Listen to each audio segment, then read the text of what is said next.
We are on the Oh None Demand Everything podcast, and I don't get excited a lot. But today I'm going to show a little bit of excitement that's abnormal to the most and the majority, because I have the one and only, the world famous, the legendary, I'll take that. the queen, the empress, Mechee. Motherfucking Mother. F with a fucking X. What's going on? How are you? I'm good. You all right? I'm good. It's good to be here, yeah. I'll be watching these shows. I was wondering when I was going to, get to sit in the seat. As soon as you landed in the shy, Yeah. That's all it needed, This the exclusive, Yeah, I've been waiting for this. It's an exclusive. And no, we are not doing free spirits today. No. We are full of spirits today. Okay? Hey, Full of spirit. drink responsibly. Responsibly, yes. I don't even know where to start, but I know, right? I'm gonna start with maybe where people haven't started, where they probably should have started. Okay, we everybody knows Mechee X. Okay. Right? They think they know Mechee X. Well, yeah, they know the what you've allowed them to see, right? So they have the perception of the person, the woman, the queen, Mechee X. So, but who, like we talked the other day, who created Mechee X? Who's the creator of Mechee X? That would be Michelle. Michelle, not Obama, but Michelle. No, that would be Michelle. That would be the woman that birthed Mechee X. Would be a woman who went through a whole lot of trials and tribulations. Mm-hmm. I won't leave it at that because I did a whole lot of conquering things as well. Mm-hmm. She was birthed out of my pain and my dark place. Mm-hmm. And it was Michelle who was in those positions. And when she decided to come up out of those spaces, Mechee X was created, and all the things that I began to do to turn my pain into power. So Mechee was birthed out of my pain, right? The pain that Michelle endured. Mm-hmm. So you went through like your personal individual pain, right? So now, but Mechee X has a particular type of like purpose and mission, and so what is that like? What is that mission, and what drives that mission? Even when you don't feel, when you wake up some days, be like, you know what, fuck this shit. Well, I'm gonna be real honest with you. When you ask me what my purpose and mission is, I can't tell you that that's not changing right now at this moment in my life, right? But my purpose, I would say, and what I say and I do right now is that all of the things that I've endured and my pain, I think a lot of people would expect me to say that my purpose is that I'm out here to help the community and, help with the school to prison pipeline, some of the things I experienced with my children, police brutality, the murdering of our loved ones and things of that nature. And that would be true.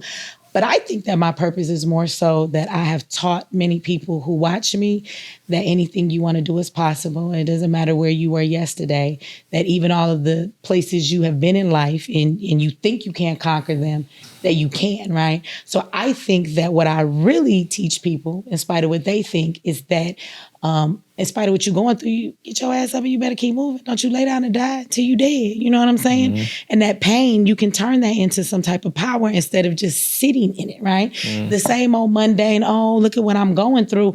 If you want to change that, you do something about it. Yeah, we go through some stuff we can't change, but the way you move through it, the way that you exist in it, the way you overcome it, that is completely up to you. Mm-hmm. And so if anything, I think I encourage people to gain more knowledge, to throw a lot of things that they used to know out the window, to experience something new and decide what really works for them in spite of what people have always told them. And more importantly, to live in your authenticity. Because if it's anything that people would tell me, that many people even told me today after my event, it's like, you're just very authentic. I can tell that nothing is fake with you. And it's not. I'm going to give you the real of it all. I'm not going to give you just the nice version. I'm not just going to give you the bad version. I'm going to give it to you all and you do something with it. But that's real because most people have both extremes. Folks don't want to admit it, especially when you're in front of folks. You always want to put up the good picture. So I think that that's what my purpose is, more so than the activist work. But that is a lot of what I do. So activist work, because there's a lot of influencers the way the world like dilutes things and devalues things, and kind of like, like we was talking about that earlier. Like, I don't think we should just say that word without giving proper context and the actual definition of what the fuck that actually looks like. Like, because everybody's claiming the title of activist, right? Yeah. Without the actual background or experience or resume of actually acting, doing anything, applying action to anything that's has or serves like a purpose. So what does it mean to be an activist in your world? In my world, in being an activist is when you're out there doing work to better a certain group, your community, to change things on a political or a social level, to enact certain changes and things that are not necessarily right. You bring the light to it, and then you do the work so that you can change it right for the people. But I think the one thing that we have lost with social media and everything else that we see today, and people becoming these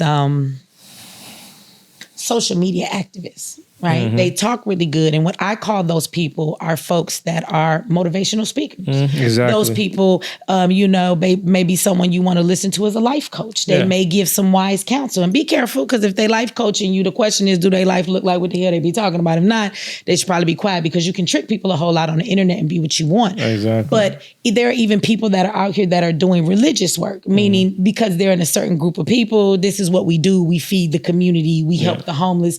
That's not necessarily being an activist, right? And then you see a lot of these people as well, like in the first category that I talked about, they're not in it for the community. Let's remember that key word, right? Community is that you're doing it for the people. A lot of these people that call themselves activists today are doing it for them, for the notoriety, for the fame, for the follows, monetary for the gain, product they can sell you, for the subscription you will buy to their Patreon to hear these great words that they don't tell you on YouTube. You got to come over to Patreon to hear the great stuff. Click the link in the description. Right. And so people have confused that. Join and they call these people leaders, when it's like, what problems have they solved? Whose life have they changed? And what have they brought about in their community? Like, as real activism work don't pay you. Mm-hmm. That should break you and leave you poor. Yeah. Or I mean, okay, well, I feel like if you doing the work of the creator or whatever you believe in or whatever like that for the people, you're gonna reap the benefit of that at some point, right? You do. But but your initial motivation comes from maybe no payment for a while, no reciprocation, because you're doing it from the heart and from the spirit. Right. So I mean, it's just like right now, technically you in the field right now. Yeah. You here in Chicago putting in work. Yeah. So why are you here right now? Well, I came here this weekend to do an event, collaborating with the community, right? Got a facility that don't cost nothing, because I ain't trying to charge you nothing. Because when you start to selling the solutions, it kind of waters down the purpose of it, because the people I intend to help can't always afford the solution. And some solutions just should not be sold, they should be given, right? That's activist work. It ain't about the dollar you can make. So we came down here to do an event. And what I did is I taught a group of people on Saturday and Sunday, and we talked about how to make money online, because our community is, Black community is usually the last to be prepared. So we're the first to be affected, right? And it's not just about, let's make some money online. It's the fact that AI is taking everybody's jobs, and we're going to find ourselves in a position where we don't know how to work. The economy is changing. Yeah. All transactions, from hustles to working for someone or working for yourself or starting a business, it is all online. And I need our people to understand that concept. I've been making money online since 2015. So this is what I offer to the community. I do teach classes to people how to do this stuff, but there are plenty of times I just come and offer those services because it's a solution, and it is stuff that they need to not be in the situations that are coming. And I've been screaming this for years. And then we also had a survival class. I think a lot of us, again, in our community are the last to be prepared, so we're the first to be affected. And whether it's a natural disaster, whether it's an economic collapse, whether it is some type of a cyber attack, infrastructure falls down, another pandemic comes, we're not really prepared for the type of stuff that we deal with. And I think we're way too comfortable in believing that because you pay a light bill, or a water bill, that your water will always come on, or that clean water will flow from it, or that just because you have the money to go to the grocery store means there will always be groceries on the shelf. I think we take that for granted. And there are some things that you need to live. You need fresh air so that you can breathe. Yep. You need food, and you need water, and you need shelter. Without those things, you will die. And we have given that responsibility too much to the government. And if you look at the turmoil that we're in, they like snatching things away. And don't be surprised when they get to snatching. And when you realize that your God-given right to eat, breathe, have a roof over your head, when you realize you can't provide that for yourself, you're going to die. Straight up. I'm not even going to cut no corner today. You're going to die. And so is your family. If the power went out for 30 days, you have no idea how people would lose their lives and lose their mind. The actual, psychological aspect of a person or an entity playing God type shit, where it's like, we all know that all these things we're talking about is like relevant to like natural resources in which that were given by God. Electricity, water, all this shit. But you got like Chicago, you got NICOR, you got ComEd, Indiana, you got NIPSCO, ComEd, NICOR. These are the gods of the electricity. You got Comcast, the god of internet. You know what is the next god? Everybody that owns the water. Yeah. Because clean water is not going to be as prevalent as people think it's going to be. And so the people who run the water facilities and own water and bottle water, like food, right? This is really who really be making the money. They hold control over your head because you need those things. It becomes a monopoly. Because we don't know how to be productive, proactive, and independently and sovereign within our own capacity. No, nothing's stopping us. Water fall from the sky. Why you don't know how to collect it? For those that are listening why and don't. Why we not filtering it? Why you don't even know how to do that? Why are we not even thinking about aspects? You're gonna be somewhere dying, can't drink the water out the sea. You're gonna be outside just opening your mouth when it rains because you don't know how to catch it nor collect it. Again, though, that's not being prepared. And there's just a lot of things going on that we need to be prepared But they control the factor. The thing is, I think we the most creative people ever. Yeah, I think black melanated people are most creative. But how are we the most creative people, but we don't think about wait a minute. Like I be driving on the expressway. Just on the expressway, when you're driving, it's if you look on the other side of the expressway, especially around 111th, and you see the factories and stuff like that. It's you'll see the water well pumps and stuff like that. But how many people are gonna stop their car and go climb that barbed wire fence and go? You know what I'm saying? I had a white guy that used to pump his own water. And that shit was the most potent water I ever had in my life. He was all vibrant and shit. He used to be meeting us at the club singing black music and shit. With life in it. He's like, yeah, it's like, dude. He's like, yeah, it's like that fresh well water. You see what I mean? Yeah. You're like, oh, well water. I'm like, nah. See, so that's why you need white friends too, though. I be telling y'all, the white friends know where the shit is at. You know what I'm saying? They know where the shit. Look, I'm working on her, y'all. I'm working. We need more white friends to help our black friends. I'm telling y'all, they know where the well water at, y'all. They know where the pump. We just as black people need to learn these things for ourselves more often, okay? Yeah. So we know where the well water is and we know how to survive. This is what the information I'm trying to give to the people because we don't have it. So we need to get it ourselves. Yeah, 100%. and stop. And then once we do get access to something, quit being on that bitch shit. You know what I'm saying? It's like, it's like once a nigga get a little bit of something, it's like he turns into a vulture. He turns to a shark. It's like we can't trust each other. There's no trust factor. No. We can't really build. How come all the influences, all the people that have the influence that got the attention of people, how come we can't come together and utilize, okay, do y'all job, market and promote, right? Y'all know who doing the work. That's the thing about it. They know the people that are there in everybody's classes. But the people not doing the work are the ones that like to front like they're doing the work. Yeah. While the people who do the real work don't have the time to do the front because we're too busy doing the work.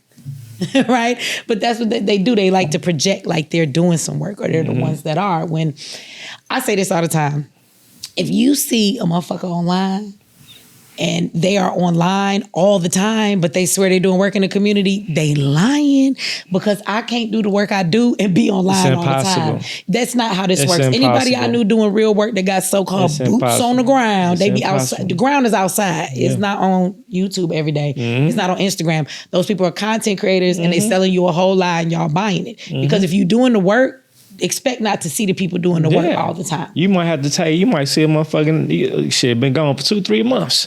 Like shit, I've been implementing the thing, because if you are any field like education, educating people and classifying yourself as a mentor or teacher, you have to be, any master teacher has to be a master student first, right? So that takes time. And then after that, at the time from acquiring new knowledge, you need time to actually for implementation. You have to implement the knowledge that you've been given, or you're required to be able to validate it. All right, I learned this, but how do I validate it? I got to put it into place. You see what I mean? That shit take time. That's like not what most people online doing. They get the knowledge, they don't validate it. They just speak like they know it, but it's not really being used in their life. They just know how to deliver the information well, because they have got down memorizing the information, but they don't really live by the stuff they say. And everybody be like, "Yo, they so smart." You know what I mean, niggas be dumb as hell. You know what I mean? Niggas teach master classes about trust, but don't have trust set up for them and their family. Niggas that teach credit, they got bad credit. Niggas that teach, all these different things and shit. Exactly. It'd be crazy, Exactly. But the people, see, the problem is the people, they're so good at the presentation and speaking, the people don't know the difference between the two, like the people that are doing it versus the people that are just regurgitating information. I've even found that some of the people doing the work are not real good orators in that way. So they actually live the information, but they don't know how to deliver it as well as the other people. For example, I got my brother Q. We going to Brooklyn next weekend. He has an institute. He's one of the smartest men that I know. He has started in his own home with his kids, expanded to a homeschool program that turned into children coming into the building, you know what I'm saying? And then having over 200 children online that we've built. All my children have gone to his school. And now 8 years later, this man has been given schools, right? But if you go to his lives, he don't got hit the cash app for you 3 times to be dramatic, right? Like some of these people. He's not going to put on a dashiki to give you this show.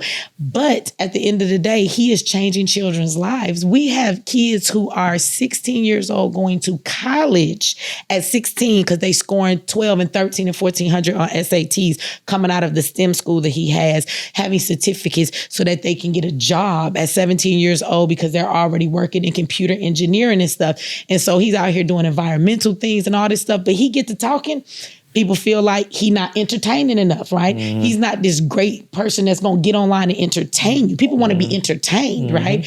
And so you can't get views for nothing. But at the end of the day, if you care about building in a community, everybody should know who that man is. But because he don't talk like everybody else do, right? Don't nobody want to hear it.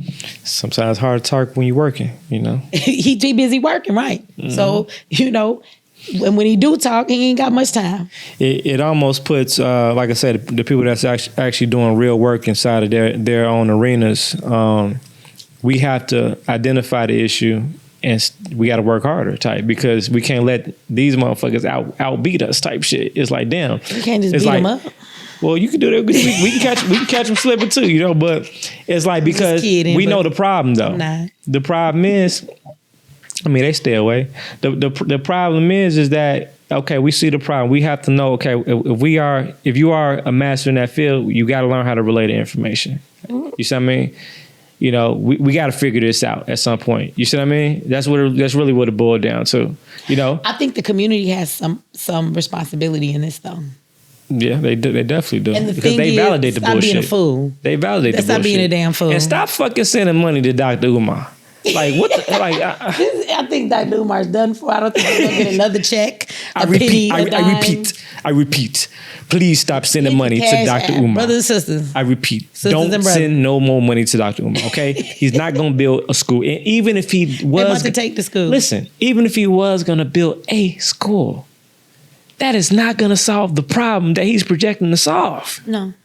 Let me give you an example. When we talk about people doing the work, this is something I said about Umar the other day, right? Just to give an example, because it comes back to the community. I need y'all to think, and I need the community to stop being so entertained that you dumb. Because how does a man, don't get me wrong, Dr. Umar Johnson, he speaks very well. Yes. I agree with about 90% of everything that man says. But Yes. this is the thing. How does a man tell you for 10 years he's building a school for our black boys because he cares about our black boys, but yet and still every event that this man has had caters to single women with sons. He has never thrown any event to demonstrate how he's going to help our boys. Where is the event that you go to and you're talking to a room full of boys, Umar? But the community's so dumb, right? That at the end of the day, you're looking at this man, he talk real well, but if he's telling you he's there to save the boys, why has he not had any events catered to that? The evidence in what somebody said they're going to do is supposed to be there. 10 years of work, he could change kids' lives without building a school. So what kids' lives has he changed in 10 years? None. So you want to keep believing he going to build a school. You believe he the good person to do it. You dumb. Open your eyes. Yes. Y'all gave Jay Morrison $14 million. Oh, Lord. Okay? For a real estate portfolio because he called himself Young Malcolm. Oh, you thought it made you think of Malcolm X. He hit you on all your emotions. Too emotional. He used the word Tulsa, Oklahoma fund. Oh, it takes me back to Black Wall Street. Half y'all ain't even studied Black Wall Street to know that it was rebuilt or what it was even really about when everything went down. So at the end of the day, though, they gave him $14 million. Now, I think personally, it's real obvious to say one thing. Before we give this man all of this money, can we please see your portfolio to see if you even own a house, nigga? A Chick-fil-A, a chicken coop in your backyard. Is there any piece of property that you have? Show me where you have already invested in real estate that is on a lower level before I entrust you with $14 million for the community. Y'all didn't even check this man's credentials because he Young Malcolm and he dressed good. Y'all got to take some accountability for that. Stop being dumb. No proper evaluation because you let people leverage bringing other influencers to okay and validate. He got a check from Jeezy. Jeezy validated him more. That was a fake check. Y'all didn't know that? Huh? That was a fake check. That's what I heard. Earn Your Leisure stood on the stage with Diddy and got a fake $1 million check because that check make you feel like, well, if he's investing, then I want to invest because if Diddy, it's a game. But them checks was fake. That's also illegal.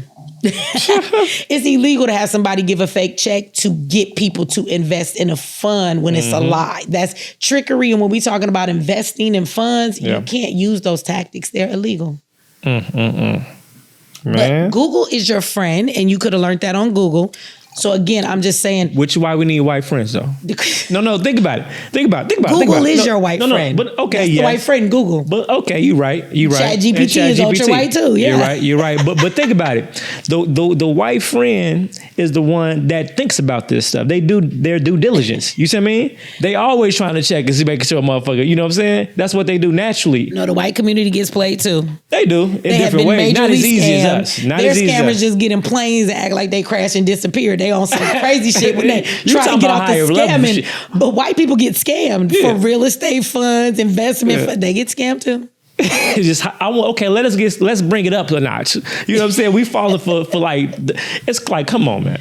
Like the shit that we fall for, it be like crazy. We just have to do our crazy. This is what I will say ultimately in all of that. The community needs to do their due diligence.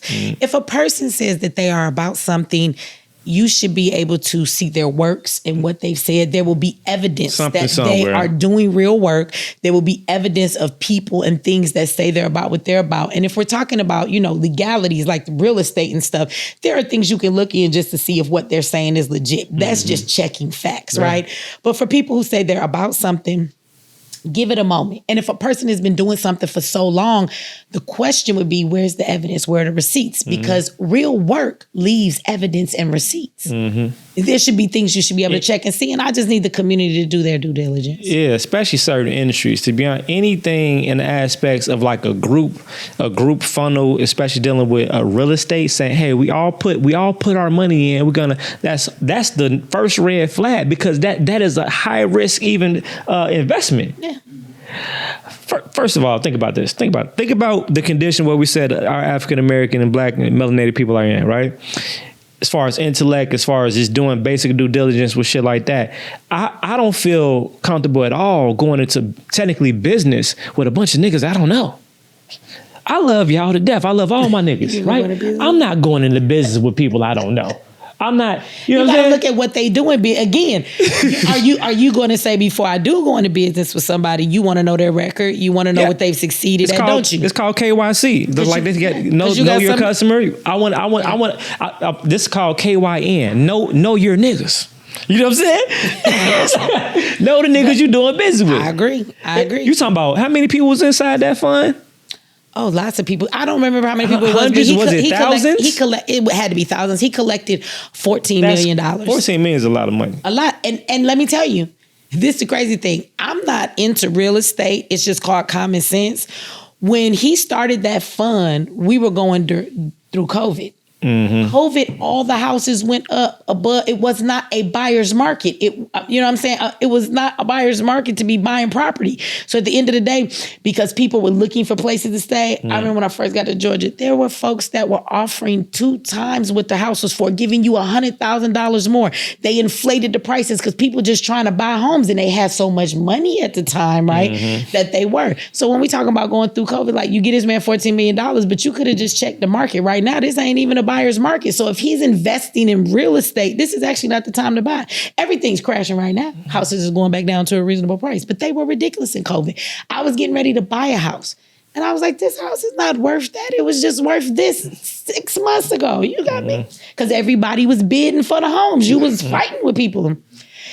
I'm not in real estate, but just that obvious thing and common sense. Why would this be a good time to invest in a real estate portfolio when real estate is not doing well at all? This would not be the time to start this. Yeah. You could have built a school instead. You could have built a hospital instead. You could have built a lot of that stuff that y'all claim that we need in our community, but we ain't got no money. We need to build our own, but we steady waiting for the white man to build it. At the end of the day, I watch how they raise money for Kamala overnight. All that money on a Zoom call. I just want to know, black people, can we get together on a Zoom call really quick and just collect $1 million for a school that's making change in black kids' lives? And I want y'all to shut up about what we don't have. Keep going to your white school. Keep going to your white hospitals and getting mistreated when it comes to the medical care you have. Keep going through all of these resources that you need. So keep going in all these people communities and that don't want you in their communities. Keep dealing with gentrification because you don't have none of your own stuff. But the crazy thing is, I've realized, like Dorothy, niggas done had the power to free themselves the whole time. Click your motherfucking heels. Because y'all keep raising all this money for the wrong stuff, but tell me we need to build. You know what it take to build? Money. Money. And you can't tell me we ain't got nothing because I watch us invest in all the wrong stuff. So I just want people to shut up talking to me when they be like, we need to build. What have you invested in? Shut up. For a minute, for a period, I think we all believe that, like, as a whole, like, we don't have the money. We like, oh, hell no. GoFundMes have taught me that's a lie. No. Hell no. If not,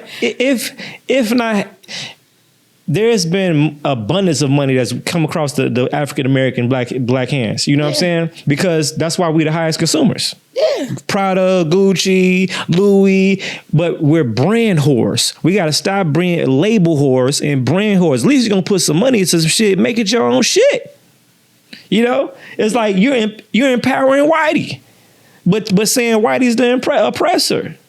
Don't make sense. And they get upset when they go into the Fendi store and they treated me racist. They didn't think I had enough money to spend here. Of course they did. Newsflash, they never created that label for you. So when you come in there, they is looking at you like, what is you doing? We don't even care if you got the money. We didn't make this. Now they thank you for the free advertisement for sure. They didn't offer you no champagne. Oh, poor you. Get your ass out that store. Come on, man. They didn't give me no champagne. This is racist. Like you'll put all that money in the Birkin bags and all that shit. Those same people don't even have life insurance policies. You are a piece of shit. No, they don't. Dude, you're gonna die, and everybody in the family gonna fight over your belongings. What is your evaluation? Kids gonna be left with nothing. Yeah, thank you. Generation down the drain. Start from scratch. The fact that we have to start from scratch is ridiculous. We don't even know the concept of being a trust fund baby. Are anybody y'all trust fund babies? No, I don't know a trust fund baby, and that's a damn shame. The ghetto baby. That is a damn shame. Food stamp baby. Come on. Section 8 baby. The baby that got bills all on his name and shit. Got a light bill and shit in his name. Right, I got a light bill. I'm only 14. Baby got responsibilities and debts and shit. I'm that baby, yeah. You know what I'm saying? That's some bullshit. I'm that government cheese baby. We walked a long way to get that block of cheese from that food pantry a lot. Well, all he had to do was little things. You know what I'm saying? Little things. They don't, and they always say they can't afford that. You can afford to actually spend more and not secure what you've been working your life to get to acquire. What, $50 policy, $25 policy? I'm like, come on, man. I realize that now. Come on. Yeah, when we was younger, I think about the fact like there's certain stocks that cost nothing, and just if my parents had invested in some of them just a little bit, what they would be today for your kids. And you're right, them little Gerber policies as Black people, we used to always be, why would you get life insurance on a baby? Because I guess we don't realize that whole life insurance actually allows them to live later off of it, borrow benefit. from it, It's and set their life up. We used to tell ourselves, why would you I don't want my baby to die, like not understanding how stuff works. So we're not gravitating towards that. But yeah, knowing what I know now, I feel like every parent should have a policy. The earlier you get the policy is the better. Because the cheaper it is. Yeah. And the more you do the overpayment on it. You got probably like you can get like a say a 20-year pay in where it's like after 20 years you don't even have to pay no more and it just keeps paying itself at that point. So now you're borrowing against it, using it as collateral, getting access to loans, lines of credit. It's like that's how the wealthy do business because they understand money, they understand true economics, and that's how the financial world works. We just have no idea. We think the cash, I'm just gonna make some cash. Hey, cash at me. Cash app is the worst thing that happened to niggas recently. Cash app, and Apple Pay. Because we have no aspects of like when you do a service, supposed to be to get an invoice. What the fuck is the service for? What is the description? You can't even go file no claim. You don't even know what the fuck it's for. You just got transactions. I don't pay for bills on Cash App.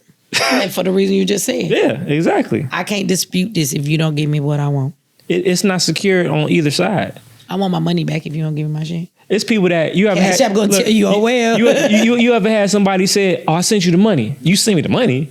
Oh, to your Cash App. Nigga, I don't got Cash App.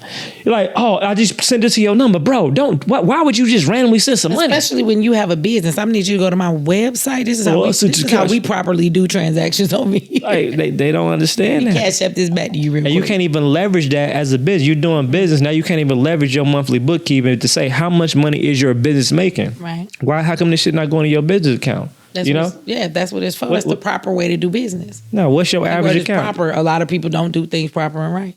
But they want everybody else. But some people get a lot of cash coming in. You know what I'm saying? Technically, they can use that shit, leverage that shit. Yeah. Let me get a loan. Let me hold that. You know how much I bring in every month. You know my average account balance. It's like, oh yeah, no, I don't trust the banks. Listen here.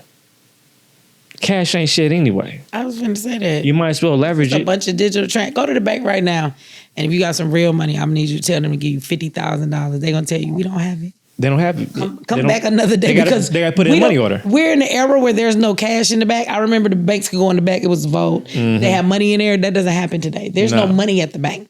They can't even legally hold a certain amount of money at the bank. Try to go to the bank and if you got 20 G's, 30 G's, they not giving that to you. They're not giving you 50 G's. If they done already gave out enough money for that day, and it's because they don't have it, it's not in the bank. They just want you to look at the transactions on the screen. Mm-hmm. Never exchange any currency, just look at transactions. It's just numbers on the screen. And that's what they prefer for you to do. Literally. Yeah, and they don't want you to ask for the dollar. Nah, they want to hold that shit and leverage everything. They selling that shit 10 times over. But we could do the same thing and leverage the whole aspect of the game. But we can't be like, oh, I'm not going to do this. I'm not going to entertain that. Like, all right, next question is, what do you think the 5 skills, like the top main skills or jobs that are going to be obsolete within the next 5 years? Oh, 5? That's all I get? Right, because I was going to say 10 at first. AI is taking everybody's job. That's what I was going to say. Everybody. So let's understand, I feel like AI is about to be the great equalizer, because whether you are a doctor or you work at Taco Bell, everybody losing their job. Mm-hmm. It's coming for every industry. And I've been telling people this forever. And it's not even a matter of coming. It's actually here to some extent. So Amazon don't need you in their warehouses no more because they're automated. Amazon also got the okay during COVID to use drones to deliver packages. That'll be coming soon. You know, they start this process years before it happens. Amazon has also introduced their new delivery robots. They get out the truck and give it to you. We have driverless cars with no drivers inside of them. Those people use them all the time in Georgia. We have Rosie the robot who comes up to you at restaurants right now and will ask you, can she take your order? She'll laugh a little bit with you. She'll talk to you like you're a person, and she will come and get your order, and she won't get anything wrong, and she'll ask you to read the screen, and is it fine? They have robots assisting in surgery. They have robots passing out medications. They even have robots that watch you in jail that go around and make sure, unlike a human being, they're checking on the inmates every 20 minutes. They pass out medications in the prisons. Like, I could keep going on and on and on. 18-wheelers are driving by themselves. So truck drivers, you can kiss that job good the fuck by. All the delivery people ain't going to have no jobs. Uber, DoorDash, they got robots bringing food. Drones going to be dropping your coffee on your front porch. So nobody's going to have a job. So nobody's safe, basically. And see, nobody's safe. And aside from the AI, we're in a presidential era where Trump is what I call, Obama was the gay president. His job was to usher in the LGBTQ movement. And then you have Trump, and Trump's job is to usher in the new world order.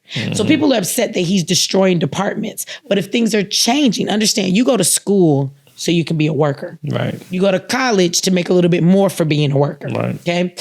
If jobs will be taken, what do you need to go to school for? Exactly. So when he closed down a Department of Education, understand he knows what he's doing. You need somebody to tear down the old structures so the new ones can be erected. Run that back. Hold on. That's a whole double play. The fact that was one of the main targets and initial targets, that told you that the educational curriculum that we currently are in is obsolete. Yeah. It's obsolete. Like, and it's really been obsolete for a while, to be honest with you. Yeah. Unless you were a doctor or a lawyer or some shit like that, maybe. But most shit was obsolete, to be honest. And now it's all fucked. They don't, matter of fact, the world as a whole, even the government is doing a big case study right now. They don't even know what curriculum even to set yet, because they're still learning where things are going. Everybody's in a learning phase of AI right now because it's moving too fast. Nothing has moved and grown and evolved that fast. I think that we are in a learning stage of AI. I think that the government has been using AI capabilities for decades. For sure. And I think that they know exactly what they're doing with it. It is new and entertaining to us until it becomes an open air prison in the United States in a way that it was eased in, and we never thought that it would be that way. To a certain degree, though, it's because they need data, and they need, the case study is based on usage, because as we're using it, and as we use it, we're feeding it exactly for it to grow. So then they learn the new stuff. Unless it was every group of people is different. It's like, because they do test shit overseas first. Unless and they test a lot on their soldiers, and everything else. But when we talk about like certain type of AI, they've had these things for a long time. For sure, they've been using weaponry and all kind of stuff and the things that they've created. But I mean, again, all these systems are being torn down. So people are losing their jobs because these systems will not be created. And what's left, AI is going to take all of those jobs. Most people will not have a job. I mean, they don't understand that. They really don't get it. Laying floors. There's going to be a robot that come in your house. Oh, you want tile floors? That robot going to lay all over your floor. You can no longer sit back. You can no longer it's like, if you want to be in any position of power, you have to become a creator. You have to utilize the same shit that's taken over. You have to create AI, what absolutely. needs to that's going to be able to be integratable inside the new system, into this new world. That is the only way around it. You have to use it to learn how to. We're going into a new phase of the way that we do things, period. It's a double-edged sword. You have to learn how to use it if you're going to maintain it anyway and have a job or keep up with the status quo, or even have a job. If you think you're going to work for somebody, you better learn how to use AI, and you better learn how to do stuff for people online, because that's where all the jobs are going to be. There won't be any regular jobs. Because they're still going to be, the majority is still going to be the majority. The majority is not going to know what to do with the new world. And those are the people that are going to be the new clients. So the people that have been the innovators of the new shit. Everybody would be like, I don't fuck with that AI, man. Well, you don't gotta fuck with it. You know what I'm saying? You don't gotta understand it. You don't gotta believe in it. You have to understand. It's essential for you to at least understand it. Yeah. And you know what I'm saying? I think everybody should be creating right now, like crazy. Create. Find your position right now, or before it's too late. As far as the evolution of technology, at first it usually like 5 to 10 year spans. Now technology grows every fucking 3 months. It's evolving. I want people to look at where we are as soon as Trump gets out of the White House. It seems like he's been the president for forever. He's actually, it hasn't even been a year, but he's done a million things. Yeah. I want everybody to focus on this deadline. Mm-hmm. When Trump walks out of office and his 4 years are up, everything in this country will be drastically different. AI will have taken over much. So it's not far. It's actually here. It's not in the future. It's all of the stuff we're talking about, the new systems, the way they're doing things, the way they're tearing down stuff, the way they're implementing new laws, the way we're going about all of these things. When Trump gets out of office, the whole new world order will be implemented, right? And then it will be time to enforce the new world order that they have brought into the situation. Pay attention to Texas. That's where they're building the Stargate. That's where all the biggest data infrastructures, where they're creating the biggest data, the biggest AI modules that ever existed to mankind. And they doing, as a matter of fact, they just passed another bill to be able to accept gold and silver again as far as currency. And using digital currency. Yeah, it's a lot of stuff going on in Texas. So it's particular places that are going to be in the best position too. So it's all about location again. Location. So it's like, all right, what position are we going to really be in? Like, what's really happening right here? You know? A lot of stuff a lot of people ain't prepared for. Man, it's scary. It is. And they should be scared because half of them don't know what's going on. Well, I think who's more in a safe capacity, maybe not, because we're gonna have AI attorneys and shit too. We already have that, but so what you think about that? So you're telling me you have AI attorneys, which I know that. I'm just posing as a question in a sense. So then, does that therefore put attorneys' jobs at risk? For sure, I think they're fucked too. So when AI is taking attorneys' jobs, medical jobs, fast food worker jobs, what's left? Nothing. I mean, exactly. Warehouse jobs. Driving jobs. What's left? Attorneys are screwed simply because it makes sense. It makes logical sense because now that removes, the person behind it, where it's like it's not about how they feel no more. It's all about the actual law, the strict law of it. And how long does it take? See, this is the thing I say is always the difference of a good attorney and a great attorney. That great attorney is going to take the time because there is a loophole for every law. There's a law you can use to come against that. They're going to take the time to read them books, go through it. They're trying to find a law. AI is going to go through all the laws in a matter of seconds and find the things they're going to counteract that with. Take seconds, and they're going to find it because they got the whole law library database in their brain, which could be beneficial to the people, but I'm sure the government is going to program their artificial AI versions of the fucking, it's going to be a finesse. You know what I'm saying? This is true. But what we have to understand is even though when they do it in that way, I think this is the one part about AI that people don't understand is that we will lose our humanity. If you don't have things to do every day in your life, what value does your life have? Like at the end of the day, most of the things that we do as human beings in our interaction with one another is going to be replaced with so much other stuff that I think that we will lose our humanity. I mean, we should worry about jobs and finances, but I'm sure they'll give us a basic universal income. They tested it during COVID when they were giving the stipend checks. Exactly what they're going to do. And then after COVID was over, they had these pilot programs that were giving universal basic income. And I've been saying this for a while, but now that the white man said it, Elon, we all want to listen, that we'll all be living under high universal basic income, right? Yes. So we'll lose our jobs, but there'll be a transition from that. This is why I think the immigrants are being kicked out, right?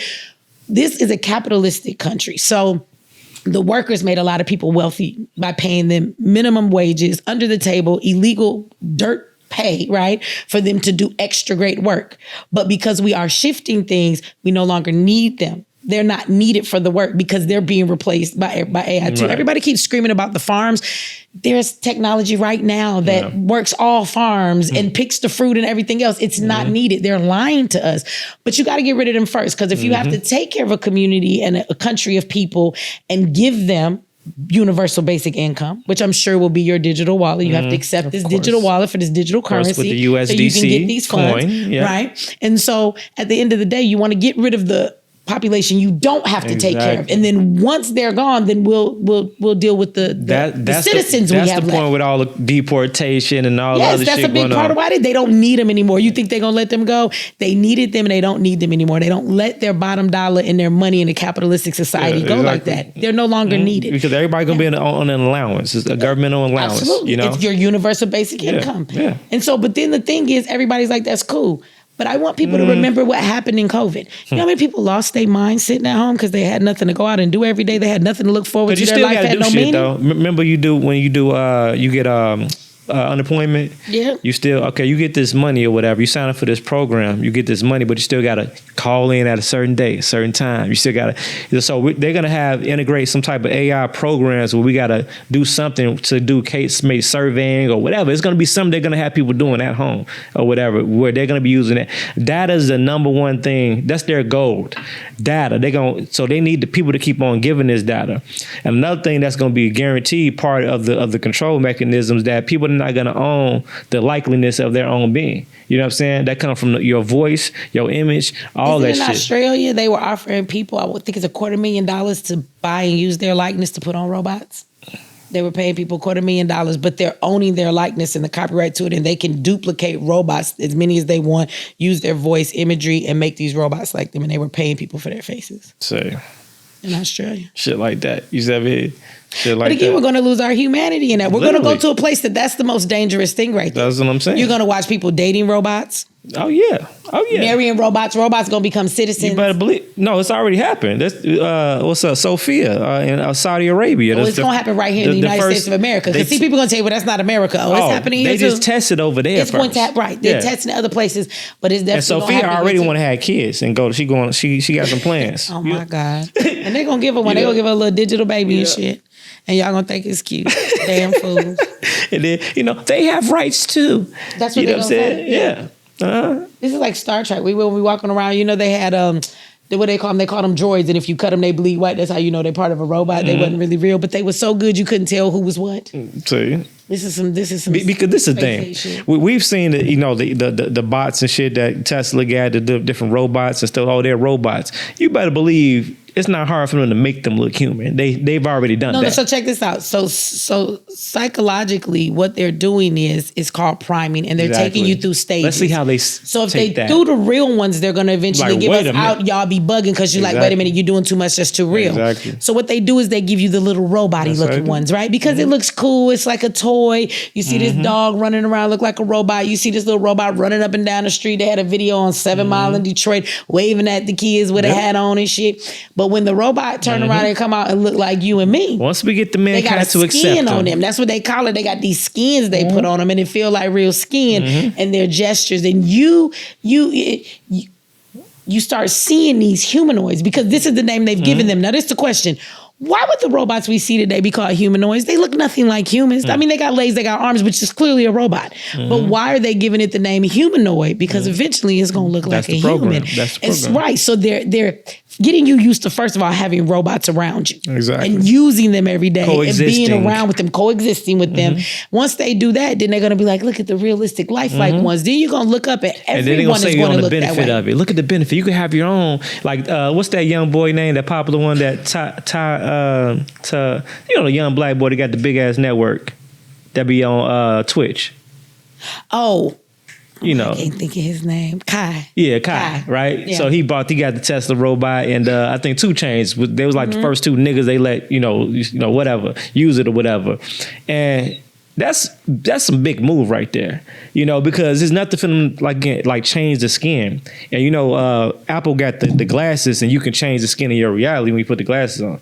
So like if you don't like your husband, or if I don't like my wife or some shit, I can put the glasses on and be like, you know what? Let me change the configuration of this motherfucker I'm looking at. This is a bad example. No. Well, you're not supposed to want to change the way your husband and wife look. Ugly ass. You better be glad I'm still with you, nigga. I stopped loving you a long time ago. You could change the skin of your reality. That shit crazy. So everything is about that. Hold on, baby. Let me get my glasses so I can stomach talking to your ass. I'm just saying, they fucking with us. They fucking with us. This shit. I don't know how people are comfortable right now. Because they think it's cool. It remind them of the movies, because movies is primers. That's why they show you this shit. If when you watch that movie, was it iRobot with Will Smith, you'd have been like, this is just movies. Do it seem more realistic today, though? Come on. They keep telling you how AI keep attacking people, the robots keep slapping people and acting crazy. Did you hear this one man, he had his system and all his database and all his information and his clientele and stuff. And he told AI to stop doing something and no longer stop what they were doing in the system. And AI deleted everything. He said, I know you told me to stop, but I deleted it anyway and you ain't getting it back. What kind of shit is that? That was a movie? No, in real life, it was a company that just said their AI system did not abort mission like they told them and deliberately deleted all of their information in their system or business. Oh, I know what you're talking about. And it kind of was like, fuck you. Yeah, I know you told me not to do it, but I did it. Now I ain't say them cuss words, but AI did it and didn't care, even though they was told not to. They were actually using a system that I know very well, so I took that serious. What y'all gonna do when y'all get these humanoid robots look real? They start whooping on you. I don't want one. But that's the thing to understand about the technology and about AI, because you got general AI, then you got the higher scale AI that has machine learning capabilities. So when you got a machine learning module that's tied to a large language module, LLM, that it has the ability to be able to learn on its own now, to be able to pick up on its own mistakes and to be autonomous. The problem with that is they're learning from what? Watching us. Yes. And do you know how racist and fucked up this country is and how crazy and sick we are? So what do you think they're going to learn? Yeah. They've been learning from us before they dropped the AI, before they gave us access to the AI modules. And it started from Sophia and her brother, the first AI robots that was in Saudi Arabia. And basically, so Sophia and her brother, they were separate autonomous robots, but if she learned like soccer and he learned football, they both will simultaneously learn the same thing because their intelligence was based upon the same cloud and connected. Yeah, interconnected. So think about that shit. That's crazy. That means so if they got 1,000 and million of these joints, that means and they like, well, what they learn is how they learn how to be human. They connected them to Twitter and Facebook. They learn from our tweets, our posts. Humans ain't shit. Like, we do some crazy stuff. So that's what I'm saying. So what do we think they're going to be being taught? That's why when people act like these AI or robots can't be racist or can't be sexist, or they're going to be everything we are. Or they're going to be everything we are. Because that's where they're learning from. So they think that this is what it's supposed to be. For example, let's just say a person says, oh, if they got AI police, they can't be racist. But yes, if their databases taught them that statistics say black people are committing more crimes, people who wear hoodies in the hood, there's more crime in this neighborhood. They're going to read all that data and they're going to come to the conclusion, your black ass probably going to commit a crime. And that's racist. But look, if it's this what they don't understand. It's like, just like a police academy can be trained to be racist and to have a certain protocol. There, you better believe. So you got to deal with the human shit with that. Some niggas can't even deal with that. I know some brothers that's been a part of the force that be like, nah, I can't fuck with this. See, they ain't got to deal with that with a robot. Just put it in the code. You know what I'm saying? We ain't got to deal with all that human shit. That's just like most people that crack codes on big business, they don't deal with Americans no more. You just outsource it to a foreigner. Yeah. Because a foreigner they get the job done. They're just as smart. They might not be able to communicate as well as far as language wise, but they're gonna take the job more serious. They're gonna start at 9 o'clock every day if they schedule for 9, and you can pay the ass $5 a motherfucking hour. So why would I fuck with a fucking American? That's just how they look. So we got that already. The outsourcement of foreigners to produce services, and then we got the AI modules. Why Americans need to fucking wake the fuck up? They're not though. Like, the value of an American, a black American, on the shits list. Just, you know what I'm saying? That's just the facts. It's like we have to ask ourselves, how valuable am I to society type shit. Oh, we the bottom of the barrel. We're not valuable at all. I guess I would say maybe Mexicans, but they're not. We don't need them anymore either, though. Like, we're all expendable, and AI is replacing all of us, and there still is this depopulation plan. So at the end of the day, like I said, they're just getting rid of the people they don't have to try and convince themselves to take care of. How do we take care of these folks with universal income? How do we deal with these people? Like, the World Health Organization and a lot of people spoke not too long ago saying about the next pandemic, right? It's not a matter of if, it's a matter of when. And when people like that start saying all of that, you know what I'm saying? The pandemics. Yeah. So at the end of the day, when you talk about being expendable, like, we're very expendable. And so, like, at the end of the day, you do need certain groups of people in society to keep these. So poor people keep people wealthy. It's very expensive to be poor. Only poor people pay overdraft fees. Only poor people get these parking tickets because they ain't got no money, right? This is what poor people have to deal with. And so at the end of the day, we are definitely expendable. And as things are changing, they don't necessarily need us to fill the pockets in the way things are going anymore. Because if I got a big business and I'm just going to sell stuff to you and I have to pay for an employee that's a robot or a system, I pay for them once. They don't ask for any overtime. They work 24 hours a day, do what I want them to do. Like, I mean, so they don't necessarily need us. They don't even need the upheaval that they cause between racism and the division with everybody. Like, they cause that stuff too. Yeah. That stuff is no longer needed either because they do it to obtain a goal. Like, people get very paid off of controversy and dead Black bodies, right? These protests, it's a lot of money and politics in it. But it all comes down to dollars. Exactly. And moving the masses the way you want to come back to dollars. When all that stuff is not needed anymore, yeah, we're expendable. That's why people need to be worried about, especially our community. What I said I was here teaching. You better learn how to survive when it come down to it. They ain't got to do nothing but lie and tell you that a cyber attack hit our grid and in the inner cities where most Black people and poor folks live, cut y'all power off for 60 days. You know how many of y'all would die? You can't go 3 days without power and y'all be here bugging. How you gonna charge your phone after 3 days? Wait a minute, forget that. Oh, I'll charge it in my car. What you gonna do when you run out of gas? Oh, I'll go to the gas station. No, you won't, because without no power, you not swiping no debit card nowhere. The store not even open. The cashier can't even take your money. They can't sell you no gas. When the power out, pumps don't work. What is you talking about? Like, at the end of the day, I don't think people realize just something as simple as that. And of course, they'll tell you it was a cyber attack. It came from somewhere else. We didn't do it. Who you gonna do it to question? But I want people to really think about all the things you live without power for 30, 60 days. And if you're not prepared to survive for that, you're right. It's an easy way to get rid of everybody. You ain't got to do nothing that's obvious. The government never does it that way. Or they pretend like they're the savior and they're going to say, and give you some, and sign you up for some more bullshit. Vaccination. You know what I'm saying? Take this, it'll make you healthy. Yeah. Did you hear, speaking of that, they said that doctors now are stating that people that got the COVID vaccination, that they are actually exposed to sudden death up to 15 years. Meaning that shot, they can fall out like people was doing in the beginning. You can fall out and die from sudden death at any time up to 15 years after taking this. Damn. The doctors just came out and did all kind of articles on this.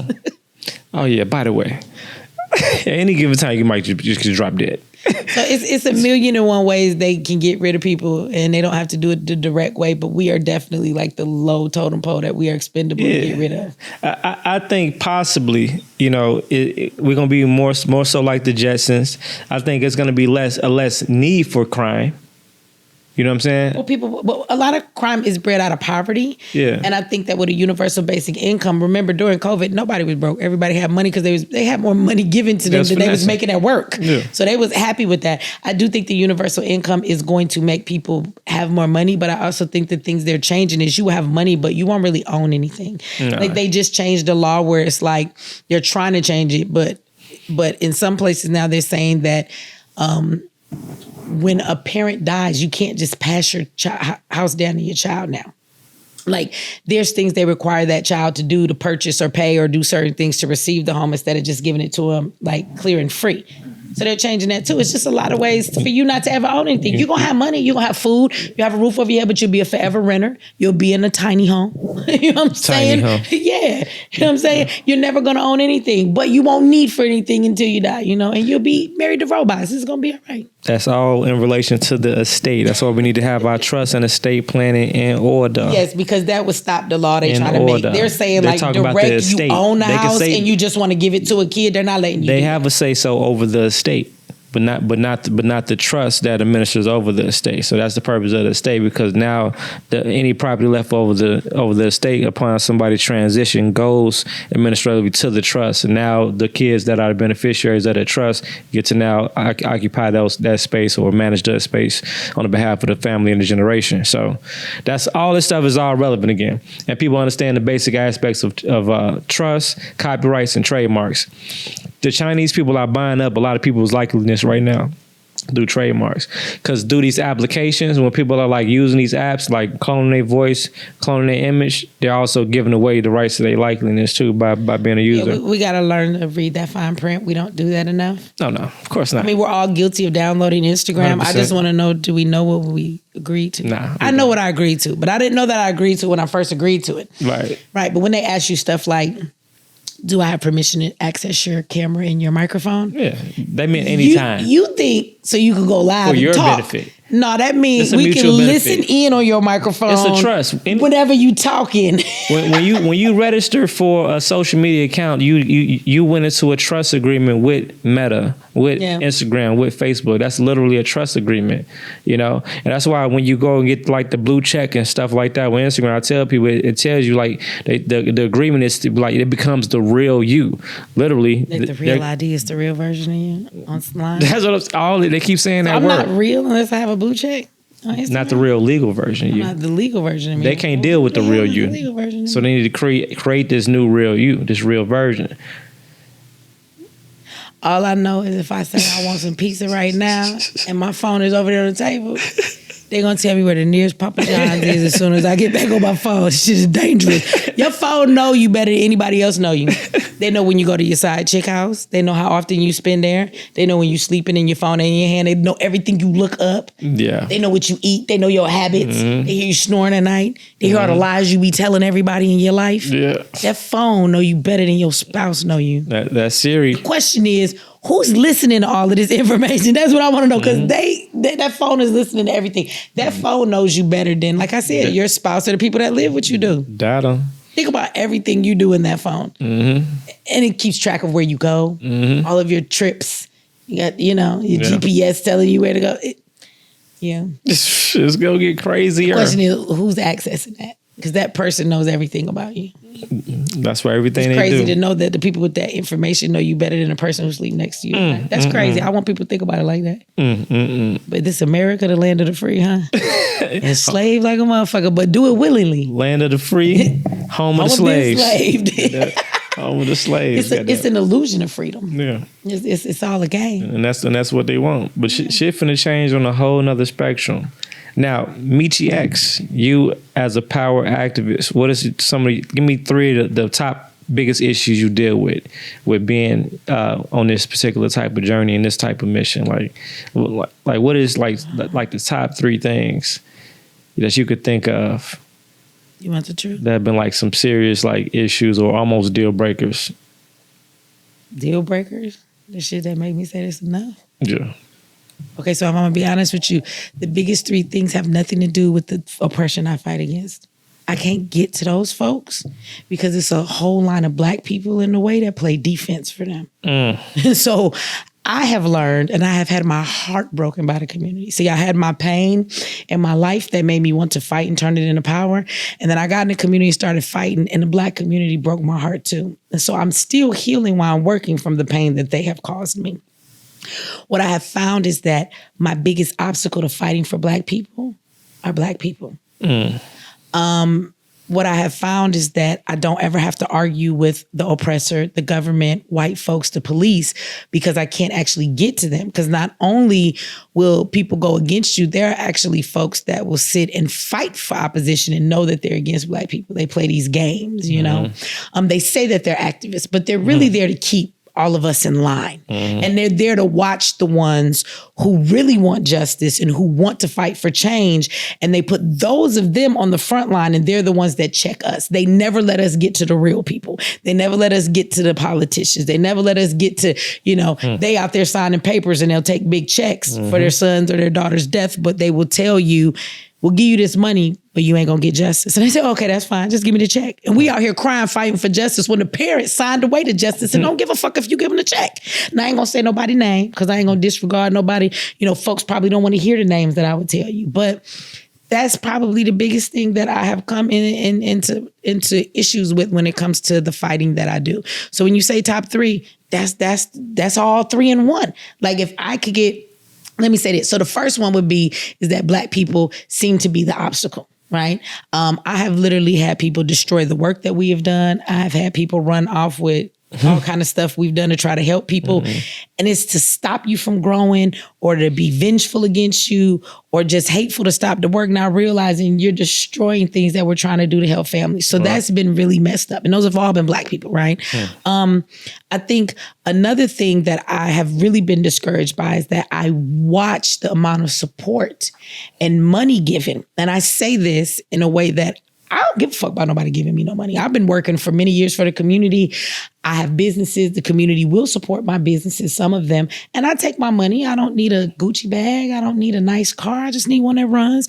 And I have stability in my life. And just like people have hobbies, I spend my money on doing things for the community. So it's not about necessarily giving me money, but I watch other people that need money to do what they have to do for the community. And I watch the Black community not give shit to these people. You got to literally beg them. And right in front of them, you'll be like, Umar say hit the Cash App, right? He been giving over $1.4 million in all this time he been asking. I know a man, once again, that has a school, like it works. He's been graduating. He teach them excellently. Like the proof is there. I will show these motherfuckers the work. And we can't get them to give us $10,000 for a bus for these babies. Shit pisses me off. It really does. And then when you find people who do the real work and you'll come out your pocket to do work, you don't want to sell the solution. So you go out your way to try and get events together that cost nothing. You say, look, I don't even put a price on it. Just give a donation at the door. Because niggas don't pay anything for it. They sacrifice nothing for the ticket. They don't value the shit, the money, the time that you put in. So they'll register for it, but they'll decide I'm too tired to get up and come to the event today. Well, bitch, what did you take up this seat for? Because there's other people I told couldn't come because the thing was sold out. But half y'all didn't show up because since you didn't pay anything for this ticket, free means nothing to you. But y'all cry and say y'all care about the goddamn community. Frustrates the shit out of me. The last thing that frustrates the shit out of me about being an activist is people want the answer, but they don't want the answer. You give them the shit to implement and they don't want it. And then if I give them the real answer, they look at me and tell me I'm crazy. But I tell you, either you gonna do that or this is happening, it's inevitable. So you can talk tough all you want. You got all this fire for everybody else in the community. A nigga kill another nigga. Everybody want to beef and take each other out. And that's fine, because I understand we don't get along as human beings. All of this, we all got to unify. No group completely unifies. None of us are monoliths, right? But this is the thing. If you gonna spend the rest of your life in prison for killing somebody else in your hood, because a nigga disrespected you over a block that now none of y'all own a piece of it at all, can you just make it count? Like, can we just go to the real enemy's territories and can we just set it up ablaze and just see what comes afterwards? Everybody tough until you give that solution. What's the solution, Mechee? Start a revolution. Oh, I'm gonna do some Umar shit. Start a revolution. Brothers and sisters and brothers, start a fucking revolution. They scared of that though. So don't ask me for the answer if you don't want to implement it. And that's an answer on a high level, but even simple solutions like how do we get around what's coming? Well, I'm gonna teach you a free class on how to make money online for everybody losing their job. Motherfucker, just show up to get the information and the knowledge, but they won't. So again, like I told you at the beginning of this, like when you ask me what my purpose is, I'm really at a place where it's like, I have to find a different way to make change in my community because the way that things are working, these niggas got me tired. I'm tired. I'm talking about the kind of tired sleep don't take away. Like, I don't know if I want to do this anymore. You done sucked all the joy out of this shit. You done sucked all the motivation out of this shit. I was willing to kill motherfuckers for y'all, for us to be free. Now I'm ready to slap the shit out of y'all. Yeah, because I think I could speak for you in your case. I could just imagine you got all these people. You put in enough time, right? To have you have like a actual data analysis in your head, right? If you take all the numbers of so-called followers, so-called subscribers, so-called members, right, and you boil that down to a percentage of the motherfuckers that actually have been there supporting. Give me a ballpark percentage, right? Out of all this time, right? Out of all the followers and everybody, out of all the work that I did, I would tell you 10% or less probably show up and be serious. But all 100,000 on my YouTube channel, all 26,000 on Facebook, or 35, whatever the heck on Instagram, they all woof that they want freedom. They'll give you a like, they'll talk real good in your comment section, but they don't show up for shit. And they won't give you $2 for nothing. Majority of them will not. I say it might even be less than 10% when I look at all the people. When I show up at my events, it's the same people that are there. The people that are really about the work, the people that donate and give, those are the same people when I ask them to give to a cause. It's the same people doing the work over and over again. It's not a large group of people. But them same people, like I said, that won't give and help do the work will be the first motherfucker to fund a GoFundMe. Because a black man slapped the shit out of a white man in a restaurant. And we feel empowered. So we gonna get this black man $600,000 so he could bail out and fight this case. Because I like the fact he slapped a white man. Well, can we slap white supremacy even deeper than that? Right. Why don't y'all fund something that really do some work? It's like y'all fund the fakest stuff. So... Again, it's not very much. I would say maybe 10%, and that's over time, not 10% consistently. You know what I'm saying? So we talk about the 100,000. 100,000 people. I say that over time, I probably had thousands of people that have donated support, come to things over the years, not collectively at the same time. And a lot of them will fall off. Let me tell you what happens. The community gets hurt too. So what happens for the people who don't do their due diligence, they go out, they donate their money to something. They get tricked by people like Jay Morrison. They get scammed by folks that aren't about the community. And then you get church hurt, their community hurt. So now they refuse to donate or help anybody. So they just stop fucking with anybody in the community. They put us all in the same box. And now they just walking away because they tired of activists because y'all scam me. When the person who scammed you actually is an activist, Yeah. But it does discourage them from wanting to help. So over time, it'll fall off. What's the biggest issue you think? Because I know being in a particular position of power and influence, you come across other people of power and position and influence, and I know you bring these issues and suggestions, to these individuals. How do they take it? And what's the ratio of success when it comes to that? Because partnerships equal more power, right? Cause now two forces or multiple forces come together to implement a change for a particular solution. Now, let me say this. 100% of the people I have tried to collaborate that are out here doing work, that are truly doing work, it's all succeeded with all of them. We got my sister Chantel over here, my brother Q Butter, a lot of the people that I work with in the communities that are doing real work, like the collaboration is there because they care about the community. So they're willing to work and support. So let's be clear, those that are really about the work will, but there are oftentimes I've tried to collaborate with people who give a image of being this activist, right? And it doesn't necessarily work because they're in it for the money or for the wrong reason. And then we gonna bump heads because as soon as you start trying to play these games with my audience where stuff is looking scammy, like at the end of the day, I didn't invite these people here for you to play these games. This is not what we do, right? So then I end up falling out with those people. I will tell you though, there is a small portion, I take it back, it's not 100%, it's probably 98%. There's another group out there and it usually falls underneath the men. Right? There's a lot of men in what I do, more men than it is women. Okay. And so I find that the men have very big egos. And so I have found plenty of people that are doing the work in the community, right? When it comes to men, and they are doing the work. So I wouldn't take that from them, but collaborating, their ego's too fucking big. You're not finna walk in the room and have more of the attention on you than me. You're not finna come forward and say, this was my idea and you get the credit because it's all about me. And I'm cool with doing the work and I'm cool with throwing an event when I'm the center of attention. But when I collaborate, you taking attention off of me, so I don't really want to work with you. But they're doing work in the community. I've had that happen a couple times too. But those are always the men, not the women. Their ego's big as hell. So, but for the most part, there are people in the community that don't have big platforms. They've been doing the work. Nobody just knows who they are. They can't get the help and the notoriety. And those people that are genuine and really want the justice, I'll be honest with you too. Those people that usually fall under that category are people who have pain. They done lost a child to this. Right. The reason they're in activism is because we have a dog in this fight. Exactly. Most of the people that are put in front of the camera, they ain't lost nobody. They don't got a dog in this fight. The thing they're fighting for has never happened to them.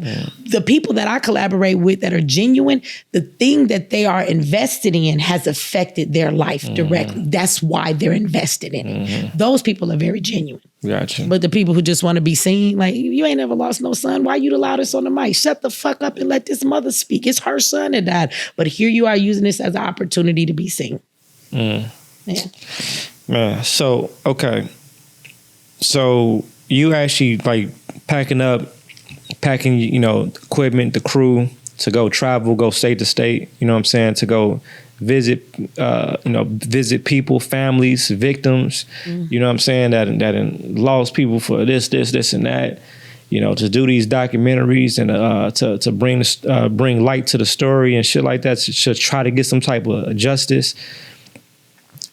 How are you able to balance your the energy to complete the mission, those particular missions,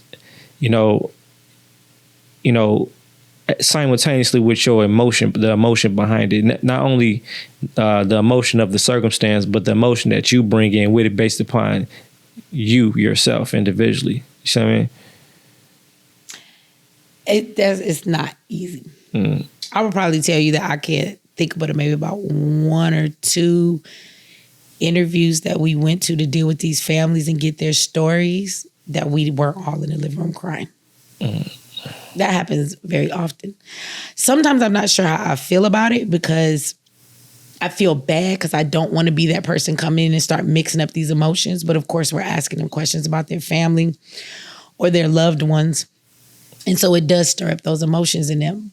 But at the same time, the families have never said it. And I think that for them, it lets them know that I'm more genuine. Because when you hear these stories and you watch these families devastated, how do you not have an emotion? Of course. You know what I'm saying? And so in dealing with all of that, it's a lot of energy. It's heavy when you get to dealing with the families, that are dealing with stuff like that. And then on top of, again, knowing the real travesties out here going on and watching people play games, when you know the real of what's happening, that makes things even more discouraging. So, yeah, that weight is really heavy. It do. It makes me tired. If I tell you I'm tired of putting the community on my back, because it's also hard sometimes to hear people's stories and know I can't do nothing for you. I can't save everybody. Like, I could tell your story, but I can't make them give you no justice. I can't make you do them. We all have our own stories. I don't have no justice for my shit. You know what I'm saying? So I can give people help. I can call. We can make sure they're not fucking with your son in prison, because we'll make calls. We want to check on somebody. Like, we know how to show up. We know how to change certain things. But some of these things that these families go through, the truth is I have to rationalize within myself that I can be here as a support, but I can't fix this for them. I can't help you get justice. I don't have the answer, just like you don't. So everything I don't have an answer for. And to somehow sit in these people's pain and not be able to fix it, that's hard. To leave and know you can't fix it, but they open up their wounds for you. Now, of course, I'm documenting their stories so I can share it and they can have the information, but it's discouraging to walk away and know that that's all you can do. Because even that, it'll never take away this pain. It'll never fix their problem. It'll never give them justice. It'll give their story a little notoriety, but it won't do the thing that they're really looking for. Are you able to speak on what was the hardest one for you so far? They're all hard, but I think one that probably really sits with me is Glenn Foster Jr. in New Orleans. He played for the New Orleans Saints. He got off of their team. The name of his episode is called The Good Son, because he had the perfect life. Like, he was a good son. Dad was proud as hell of him. They showed off his baby pictures and everything, and they're like, he was just a good kid. And then he went to go play sports, and he was in school, and he had some obstacles, and they was like, you'll never make it. And he was like, yes, I am. And he made it to the team, and he fell in love with a girl in high school, and he married her, and they loved each other. It wasn't a fake marriage, right? Like, to the sense that it's like people together and they hate each other. They didn't have that much time together to grow old and get on each other's nerves. But he loved her. They talked about their when he proposed to her, of course, he incorporated his family with that. They had dinner. They had these beautiful children. He was running businesses, and they had just bought their first big home with the pool in the backyard. And they were just such a happy family. And mom was so proud of her son, and dad was so proud of his son. And he was driving to Georgia to take care of some stuff for business, and he got stopped in Alabama. Police pulled him over for a speeding ticket. So they take Glenn Foster Jr. into the small county. Do you remember the story about the guy who was changing his tire on the side of the road?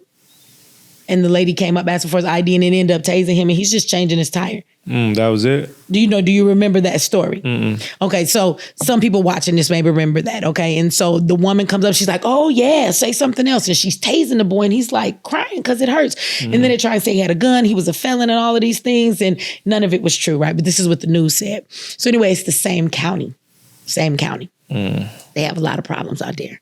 So he gets stopped by the county. It's supposed to be just a traffic ticket. Nobody ever explained. Can you say the county? What county is it? Yes. No, it's not Rankin County. What is I can't think of the county right now.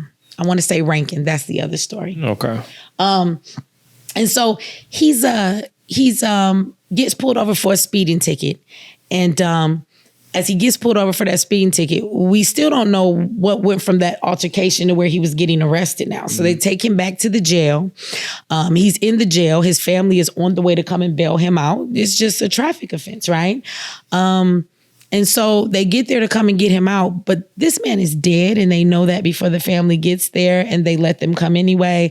And then they tell her, well, we can't release him because he got into an altercation with an inmate over a pair of socks. And then he assaulted him. And when we tried to stop him, he assaulted the guard. So now he has new charges.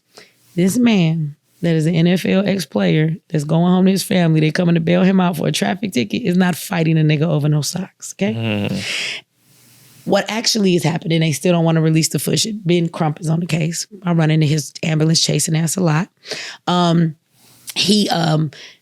killed that man. His body says that they actually choked him up, beat him up. And so they beat him and they killed him and they lied about it. Talking about like he was incarcerated the whole time. And they tried to say, oh, and then when she get there, they say, oh, he did. And they said that they don't know what happened to him. He like panicked and had some type of heart attack. Heart attack when the police is always code for we killed you, but we can't say the reason how you died, right? Yeah. So they use that.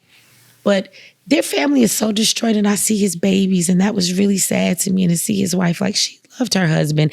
And it's like we look at the stereotypes of these Black families that everybody always gives, that we don't have families that love each other, and we don't have these families that pass things down to their kids. Like their family did well in life. He was doing well in life. You know, him and his sister, the family loved him. He loved his parents. They incorporated. They were big on family. His wife loved the whole family. And just to watch them, because they invited us into their home and they had a celebration to honor him. And just to watch that, like, that was sad. And then I'll say this, all of them are sad, because Chantel's story make me cry and sad, you know? But one that I think was the most like, oh my fucking God, was Rankin County. Went to Mississippi. Y'all may have heard this story. Michael and Eddie, Black men in a house in Mississippi. Michael is spending the night. He's just laying on the couch, right? Eddie is in his room and he's laying down. Eddie lives in the house with a white girl that's disabled, been his friend since high school. So he takes care of the woman as her caregiver and lives in the house. But Mississippi, Rankin County say, you niggas need to leave these white girls alone. Don't be around them, right? So she goes to the hospital for the night. They know they're home alone. Michael's just in the wrong place at the wrong time.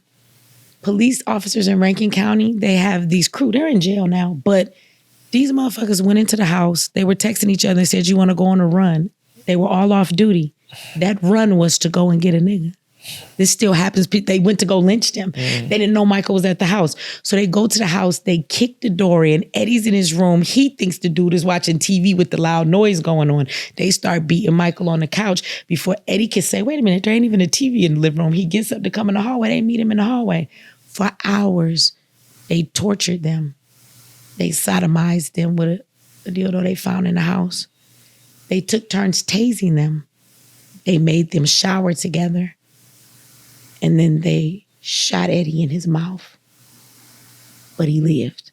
And while Eddie gets up thinking the police are gone to run out the house, Michael, they throw Michael back in the house because they're still outside. Like, get in the house. He thought they was gone. He's laying on the ground. They're thinking he's going to die. But he lived to tell his story. And the whole time they're going around the house trying to shoot holes in the wall and plant guns so they can say that they tried to shoot at them and they did something to them in the house. Now, they did go to jail. They did. Them officers went to jail. But the craziest thing in Rankin County is that they called the Goon Squad. And those are not the only ones. I bet. And all of the residents tell me, and Michael and Eddie and them and their family, Eddie still lives in the house where it happened. We went there to go talk to him. The bloodstain's still on He the still lives there? bloodstained couches on the front porch. He don't got nowhere to go. Wow. He still live there. But their fathers and their family tell me they know it's just a matter of time that even though those boys went to prison, that the rest of the goon squad, they'll wait. They'll wait a year, they'll wait 2. But they coming to get revenge for their boys that went to prison. And they live in fear all the time when it comes to that. And they don't have the means to get up and leave. So again, all these cases is like, wow. You know what I'm saying? And all of them have their own aspect to it. But what I will say that I've seen a lot that's really crazy for the people who have died is that a lot of families, you walk into their house and their energy is, my God, this could happen 5 years ago, 7 years ago. The houses become shrines to their loved one. They never leave that mode of misery. And I'm not saying they should, but I walked in one person's house, son's pictures everywhere. They got big cutouts. This boy died 10 years ago. He was a teenager. They have not touched his room. They won't change it. His clothes are still in the closet. And this heaviness sits in their house. You could feel it. Nothing has ever been the same. It destroyed their family. They're still together, the man and the husband, but the sister he had, like, it's this heaviness in the house. Nothing was ever the same again. And so I find that in all the houses we go to. It's just this cloud of despair that sits on them, no matter how long ago it happened. When you walk into these people's lives in their house, their lives are hell. They've been changed forever. And it's all very sad, all of it. I forgot the next question with that. Man. So as far as Mechee X, and it's apparent you put a lot of your time and your effort, your energy, and your life towards doing what you could do to help and be an aid to the people, right? Especially within particular circumstance. Where is your support system, like as far as like family and friends? Like, because you do know, I get this a lot as far as like, oh, do you know you can mess around, you could be a target. You do know, of course, you know, like, so how do you deal with you knowing that you probably a target? Because it ain't like you hold your tongue, you say fuck you, whatever, nigga, you know. So how do you? I have been a target, to be exact. At one point when I was doing the Black Agenda and I had tons of people and we were traveling around the country, I was put on the Black Identity Extremist list. So every time I went through the airport, they would, you know, those little labels that you get that say, we're doing a random check. You know what I'm saying? Well, that random check was an every time check. I went through the airport there and back every single time. Whenever we would come into cities and there was like protests and riots and things going on, police would see me in the streets and be like, yeah, we see you here. Don't come here making no trouble. I'm like, you know me? You know me? Yeah, we know you, bitch. So that was one thing. But I have also had threats from other people in our community that don't like what I say. And so they'll email me, bitch, I know your address. We know where you live. Come on by then. Come on over here. I'll be home till 12. I'm waiting on you. But I get threats like that. I remember when NFAC, if y'all remember the Not Fucking Around Coalition, the big old militia that had come together, Grandmaster Jay, and he went to jail. So at one point I was getting threats from people back then. And when I was cool with Grandmaster Jay, he sent the NFAC over to my house and they would patrol my house at night while we were sleeping, do checks. They did that for about 2 weeks when all of that stuff was going on. So I've had those situations, you know, that people have given me threats. I've never been scared of none of them. At one point I was like, I'm definitely going to prison for the rest of my life for dying because the police coming for me. Like that was probably the one that seemed the most real to me. Like they really be on me like this. But the threats I get from random people, I don't think those have ever scared me just because it's like it is what it is. But you have a different approach too with because I know you you have dedicated lack of better words, trolls. Yeah. And you know them by name, and you even allow time and space for them to come on and visit you every Saturday. It's a part of my show. It's a part of the show, yeah. shout out to the, you know, and they come and they show up every time on time. What do you take, like, what's your psychological intake on that? Like evaluation, like what, how does that happen type shit? Like How are they just as mad at you today as they were 5 years when they started following you, or 10 years ago when they started They really following love you? me. So much love, they hate you. Yeah, and so I give them their space to talk to because they're there. They're giving me a view. I'm getting paid for their views. You keep the door open. I keep the door. Why do you keep the door open? Why don't you just say, blocked? Because I think some of the things, when people say troll, I actually don't like the word troll because to me, it's a person that may be disagreeing with me in the chat, giving their opinion or saying some smart mouth ass shit. I still see it as a person having a conversation. Everybody thinks because somebody comes in your chat and says something to you that they're disagreeing with you, that they're a troll. They're just here to push buttons and play games. Maybe they actually really feel that way. But these particular people actually are technically trolling you by the definition of troll. That people that follow you around just to disrupt whatever the those fuck. people really love me though. So in your mind, okay, they think they're trying to project hate, but you're translating. You hate me, but you're on every live that I'm on. You have a comment to say in every section. You are my biggest fan. I have people who love me and they don't follow me this much. They miss lives sometimes. You're here every time. You're too dedicated to say you hate me. Just tell me you love me and click the link. Come on, let's be friends. So let's put some more gasoline in the fire and look at the camera and say, I love you too. I love you too. We love each other. I love my trolls. I too. I love you trolls. It's okay. It's like, y'all gonna watch this because I'm gonna share it on my channel. Go ahead. Because I'll give somebody time and space to XYZ, but not continuously like that. They're not the same person. Well, you know what? For me, okay, let me tell you this. I like a good argument sometimes. So people come in my chat and some of them are trolls, some of them are genuine people. Some of them I think actually say stuff because they're hoping I'll cuss them out. Because in the show, you're going to get some knowledge. We're going to laugh a little. I'm probably going to tell a joke.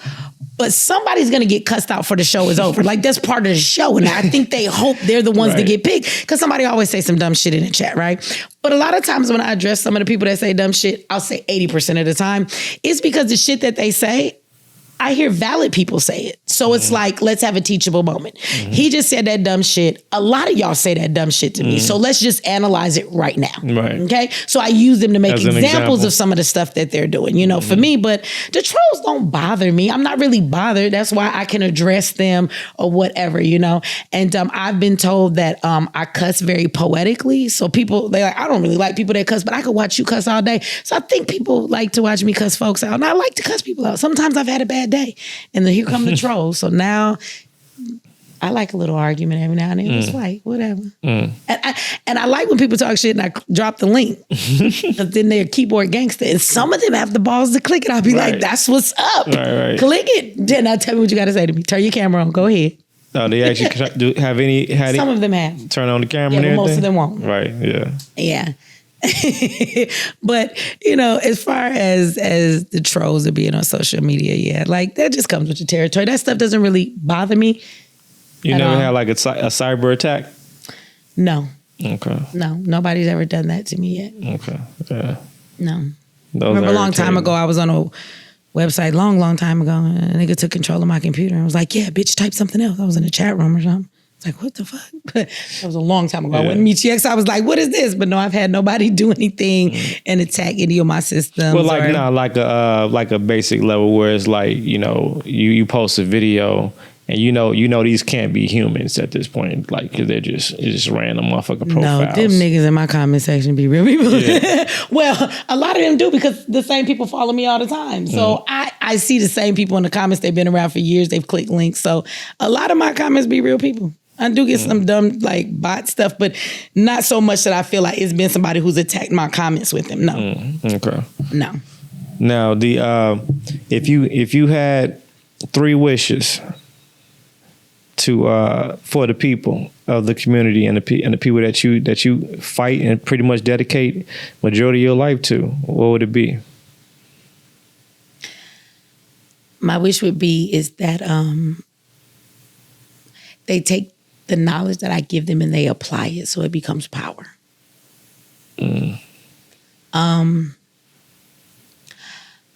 I wish for them to all reach financial stability because I've learned in my life and being Black that a lot of the things that we struggle with come from not having enough money, whether it's our health or anything else. And it's not until you have money that you realize money does not fix everything in life. It doesn't even buy the finer things. The best things in life really don't cost money, right? But I would tell you that I watch so many of my people struggle in a lot of avenues in their life because they don't have the finances to be able to live the life they want. So I wish that upon all of them because I know how that affects someone and changes their life from a stress level, for them to be able to be the creative God-given beings that they are and spend time doing what you want in life and not slaving and being done what you're told in life. I think there's something wrong with being born, working all your life, struggling just to survive and then dying. That life shouldn't be about that, you know? And so I think that's important for everybody to have the time to just be a creative being. We all got dope shit in us, but if you can't ever sit with yourself to bring it out, and I think our community is the dopest, but imagine how much more dope we would be if everybody could have time to tap into what's the great part of who they are. And I wish that they would learn to love themselves more. I think that a lot of Black people have self-hate that they don't recognize exists. It's been programmed into them. Oh, yeah. But it's there. And so when I see it, I'm sad to see that my people don't really think their Black is beautiful. I really want them to believe that. I want them to be financially free because it gives them an opportunity to live in a whole different energy of the greatness that they have in them. And again, I want them to implement the knowledge, because knowledge is not power. Implementation. Applied knowledge is power. And so I wish power for all of them. Exactly. The Black culture suffered from severe identity crisis, misclassification, miscategorizing, everything. It's like we're just misinformed, you know, we're just all over the place. And we have to be able to identify that in order to be able to know where to fix it. I think we're skipping that. It's like if you have an identity crisis, you can't. It's like you could give a person $1 million. If you don't know what to do with $500, you ain't know what to do with $5,000. You know what to do with $5,000, you know what to do with $5 million. So money itself is not the solution. No. You know, we gotta go deep within self and figure out what the fuck is missing to determine what needs to be attracted. Yeah. Well, we see what happens when you get money and you have no self-love. Yeah. Covered up with designer. You live in the hood, but you got rims. Exactly. Right. You're in Section 8, but that's a real Gucci belt. Right. I need you to get some self-love. That doesn't make sense. You it doesn't. They dress it up with nice things. Do you know that though the psychology of how to sell to the Negro came from that? Like Black people were told so much, you can't have these things, you're the bottom class or whatever.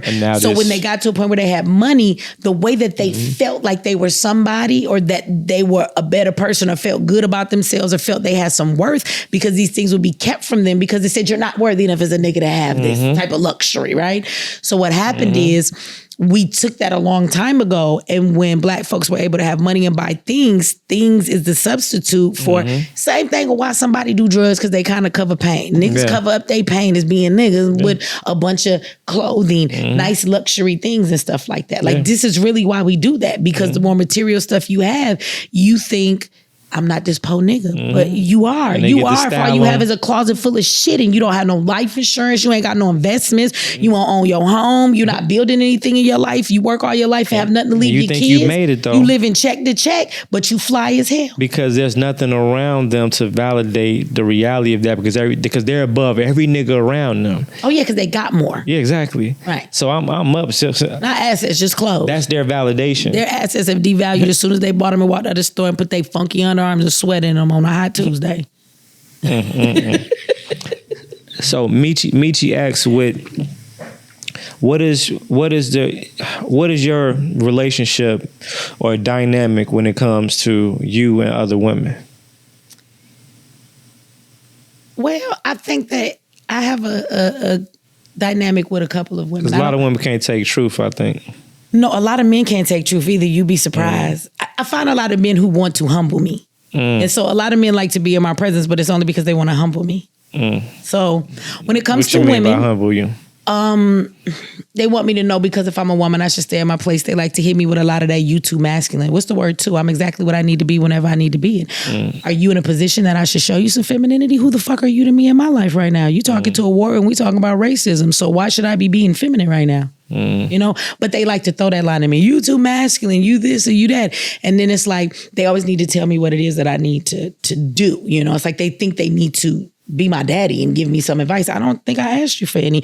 When I'm looking at the work I do, my platforms and all of the things that I can get done for the community, like at the end of the day, you should probably be following my lead a little bit. But because you're a man, your ego's too big to say that. So they try and humble me because I make them feel some way about themselves, because they like, how this woman come in here and get more respect, and for lack of better words, you walk through the room, this bitch thinks she the man. Right now in this room I am, but I don't even care about that. You care about that, because I'd rather be at home.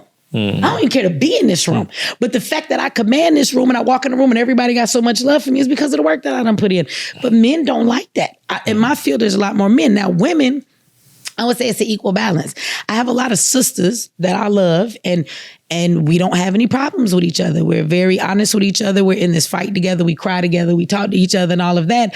And then when it comes to, some of these women, like, women are women. They be catty about all kind of stuff, but they keep it to a certain extent. I don't think I've had any women that try me in my face, because I slap the shit out of them. Some real, I don't know if we can say that on the podcast, but, and I think women know that, you know what I'm saying? So they'll test me, but they test me from a distance. Me and a man can have a conversation. It's not going to go to blows, but you're not finna talk to me crazy in my face. So they'll talk behind my back or whatever, but most of the issues that I have with women are usually not anything that have to do with the work necessarily in the community. That's usually bumping heads with men, and for the women, I actually find the women who hate me the most that have been in my space, they're usually upset with me because I'm very isolated. I'm not very social, regardless of what people might think. I'm a loner. I like to stay to myself. I come out and do my work and go home. Leave me alone. And I get women who be like, Mechee, I want to be your friend. Like, they want to be my friend. And so they may get contact with me. We may have talked about work or some things like that we're going to work together on. And it's like, for me, it has to come natural. I have to want to be your friend, right? And then if you're going to be my friend, you got to understand that I'm not the friend that want to talk to you every day. But that doesn't mean if I ain't talked to you in 2 months, I'm not still your friend. But when I don't give these women the attention they want, it's kind of like how they treat men. When I don't give them the attention that they want, and I'm not picking up their phone call enough, or I'm not entertaining being their friend, or, I'm in town, I would love to have lunch with you. And it's not like I dislike you, but I just don't want to have lunch with you today. I want to stay at home. I want to be left alone. I don't really want to talk to nobody. And I'm happy. I'm having a great day. And this is why I don't even want to come out and have lunch. Leave me alone in my peace and my solitude. But they take it personal. So then now I become their enemy, because I wasn't their friend like they wanted me to. Now, I can help these women pay their rent, just like they do men. I can help you pay your rent because I feel sorry for you, sis. Let me help you over here. How can I do something for you? Let me promote your business. Let me do these things. So I will give to show that I'm down to support you. But when I don't attach myself to them and be their friend, girl, be my sister, all of a sudden they hate me. So that's really the issue I have with women, just like they do men. When they don't get what they want from me, then I'm a bitch, but never to my face. Of course not. now, from what I'm just gonna base this on what I know, is that the perception outside looking in, for people that don't actually know Michelle to even be able to understand anything about Mechee X to the depth of it. What do you think? Like, why do you think people don't why don't you get reciprocation? Because you are outside looking in. Some people might be like, oh, she's mean, or she's this, or she's not approachable and stuff like that. Now, I've never seen that. I get why they say that, because they don't know what they're looking at. You know what I'm saying? They can't translate. Just like when you say like the quote unquote troll. No, you say they love me. You're translating their energy, right? So it's like from day one, I'm like, oh, look at all that love she has. You know what I'm saying? it's like you can't see that, you blind. You know what I'm saying? That energy is the foundation of it is all love. She's frustrated at times, but it's love. You know what I'm saying? So it's like, all right. So that means you're a giver, right? Yes. So I believe and I know that you give more than you probably fucking receive, right? Yes. Period, right? And so when you give so much, and when you give so much to people in general, people tend to almost expect it. And if they expect it, they tend to devalue it and not be, appreciative to the access and to your expression of love. So, And I think at some point, honestly, you get so used to giving the motherfuckers, you don't even expect, and not giving in return, you don't even expect it. I don't. When people give me something back in return or do something for me, like, I'm really touched. I really appreciate it because you didn't have to do that. I wasn't even expecting it. So when people do it, it is a plus. I give more than I ever received. And I think that I have learned in life that that's okay. It's not, but yeah. I have this mindset like, I don't need nobody to do nothing for me. But I think I tell myself that because I can provide all the things I need for myself on all kind of levels. Like I said, even my company. I enjoy my company more than anybody else's. But at the end of the day, I think that's because I've become used to people not necessarily giving back. So I just don't expect it so you don't become disappointed. Definitely. Should be disappointing. Expect people to do what they gonna do, you know. All right, so what would be like you as a queen, as a authoritative figure, as a powerhouse? I think you should make like an executive order. Like, what would be if you had one time to give an executive, like a public service announcement, like an executive, like you know what I'm saying? I can sign a paper like Trump in the Oval Office, it is. What do you think? What would that executive order be to the people for the purpose of achieving the mission, accomplishing the mission, the purpose of the mission? You see me? Because it seems like, you see what I mean? Everybody's not on the same page. They're not getting it, and they're not reciprocating what you need to accomplish the goal. And they're reciprocating to people that are not capable of accomplishing the goals. Yeah, because they're capable. But again, they go that love shit where they're so used to getting. You know, it's like they'll give it to people that's not giving them shit. Can I give you an executive order that I would like it to be, but it's not a realistic one? Because you don't think it's going to happen? But it can happen. It can, but I don't think it can. But I'm going to give it in a way that you'll understand. I wish that I could mandate the Black community in an executive order to take the pill that wakes them the fuck up. I'm for real. Like, people are not awake. Whatever it takes to make them be awake. See, people be like, what's the solution? I always say to people, guess what? I didn't study the Black Panther movement. I didn't study anybody's movement before I made mine. You know why? Because they all failed. Wow. I do not disrespect any of the work that they did before us. They tried things. We know they don't work because they did it. But why would I want to do what they did if it didn't work? So I did not study their movements. When I came up with my understanding of what we were fighting, I sat in my room for them 2 years and a whole lot of my life. I learned about all of this stuff. I sat back, I studied, I taught myself. And what I realized is that when I came to the conclusion of what the problem was for us and what the answer was, guess what? I realized that was actually the same conclusion all of the people before me had come to. See, this is what happens. 2 + 2 = 4. The answer is 4. But motherfuckers don't understand the equation is 2 + 2. Yeah. Once you figure out the equation is 2 + 2, we all got the answer. Exactly. And when a person can see what the problem is, there's no going back from that. You can't unsee what you see and what you know. Exactly. I did not understand until I got in the fight for people and I started to really study more and understand the ways that we are oppressed and all the things that are held against us. It wasn't until then that I understood, like never before, the saying that ignorance is bliss. Oh, yeah. When you don't understand something, you can walk in that ignorance. I'll give you an example. And people might look at me and listen to this and be like, damn, you got a boring life. I don't. I have a peaceful life. And I love my peaceful life. I really do. But I don't celebrate holidays. But holidays is when we all get together, when we laugh, when we put up the pretty Christmas was so nice. You put up the Christmas tree. You got the lights. The house got this ambiance. Nice Hallmark holiday. I'm baking cookies and shit. I'm that mom, right? Buying gifts and everything. Like, this is a beautiful time and the energy feels good around it, right? That's that bliss. Now that I know what I know, I wish the fuck I would celebrate a goddamn Christmas. I might make money on the holidays, but I do not spend my money on no capitalistic holidays. At the time I did it, I was a Christian. First of all, nowhere in the Bible says this is a pagan thing. Why am I doing this? If I'm a Christian, why am I doing this? Because this is a pagan holiday at the end of the day. And then I think about how much we struggle as Black people when it comes to Christmas as a holiday, right?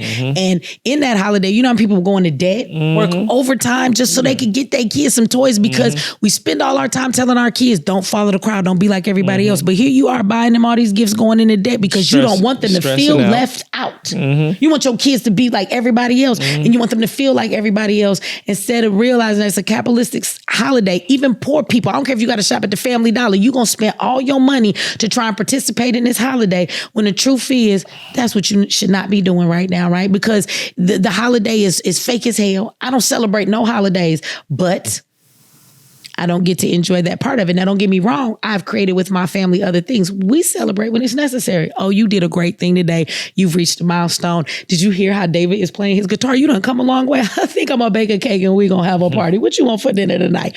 We celebrate when it's necessary. The government doesn't tell me when I'm allowed to celebrate. You don't even get to tell me when I'm allowed to celebrate the love for a man in my life. You're not finna tell me on Valentine's Day he got to buy me flowers, take me to the restaurant that everybody else and their mama at. No, thank you. I think I'll stay home. There's too many motherfuckers in here, right? Because you ought to love me on a regular Tuesday. Give me a gift because it's November and you got some extra money in your paycheck and you just thought you ought to want to buy me something. That's something we should be doing anyway. You don't get to dictate to me when I'm supposed to express love. You know what I'm saying? 100%. We're not doing that. And I save a lot of money, but a lot of people be like, that's when you have the fun. So that's the simplest understanding of ignorance bliss. There are so many things I don't participate in. There's so much shit that I see and it's like, damn, it'll fuck your head up when you understand how things really are and you can't unsee what you've seen. You can't unknow what you've known. And you be like, damn, I just wish I could unknow this. Because I was at peace before I knew this. I wasn't so bothered like I am right now. I didn't have to face the truth. And you've taken that bliss from me because I'm not allowed to be ignorant to this anymore. And now that I know the truth, all you motherfuckers, y'all dancing, you having y'all don't even know the house on fire and you dumbass niggas don't even know it. I can't sit here and drink like the rest of y'all have a good time. I know the house on fire. Exactly. I got to get out now. You two niggas having a good time. You about to die real soon, but you like you having a good time. Yeah. I can't participate in that good time because I know what I know. Folks have way too much fun. I think that's one thing that I had to realize in the work that I do. So I say all of that to say, if I could snap my fingers and force everybody when they wake up tomorrow morning to have the veil of ignorance lifted off their eyes and see everything for what it truly is. That's what I would want to mandate over the community. I don't even watch TV. This is what I mean by ignorance is bliss. You know when I watch TV? When I want to be mindless. TV makes you mindless. So when I'm constantly thinking, because I'm alone, I'm constantly working, I'm constantly figuring out the next thing I need to be doing. And so if I want to quiet my mind, I don't want to think. I turn on the TV, I binge watch some episodes, and at the end of the day, I feel like I really took the day off because my office is down the hall. I'm always doing some work. But I watch TV and I ain't think about nothing because I'm focused on this show. Exactly. I feel like my brain took a break today. So I watch TV to be mindless, right? Exactly. But when I'm not being mindless, even as I'm watching these shows, I see the subliminal messages. All right. Why out of all the people in this motherfucker, we the lowest population, but they got this nigga over in the corner with a dress. What is you really trying to tell everybody? Come on, this scene was not even necessary, right? You look at all the subliminal messages of what they're trying to tell you, and even that ruins the show for me. So this is what I mean by ignorance is bliss. And people are like, you doing too much, that's too serious. But no, it's just the truth. I can't even watch TV really without analyzing everything, and then it just ruins it for me. I mean, so all the things that human beings do for fun, I do none of them. I do none of them. I'm not allowed to anymore. My eyes have been open, and I was told I can't. That's that goddess talk, y'all. I can't. She don't do that same shit y'all humanoids doing. I don't. Understood. So you are, we are pleased to have you on the Nothing Demand Everything podcast. So when you hear the phrase nothing demand everything, like what do you take that as? I mean, of course, what it says on the surface, right? You know, I don't owe anybody anything and demand everything. And to me, what it really says on a deeper level is that nothing, like I'm no slave to anybody. I demand everything that life has to give to me. You're not going to break my back. You're not going to cause me to be a slave to the day I die, to be able to receive all the things that God says is mine, because I demand that shit. I'm not slaving for what's mine, but you're going to give it to me. Yes, ma'am. Yeah. What would be the final words from Mechee X to the world? My final words would be,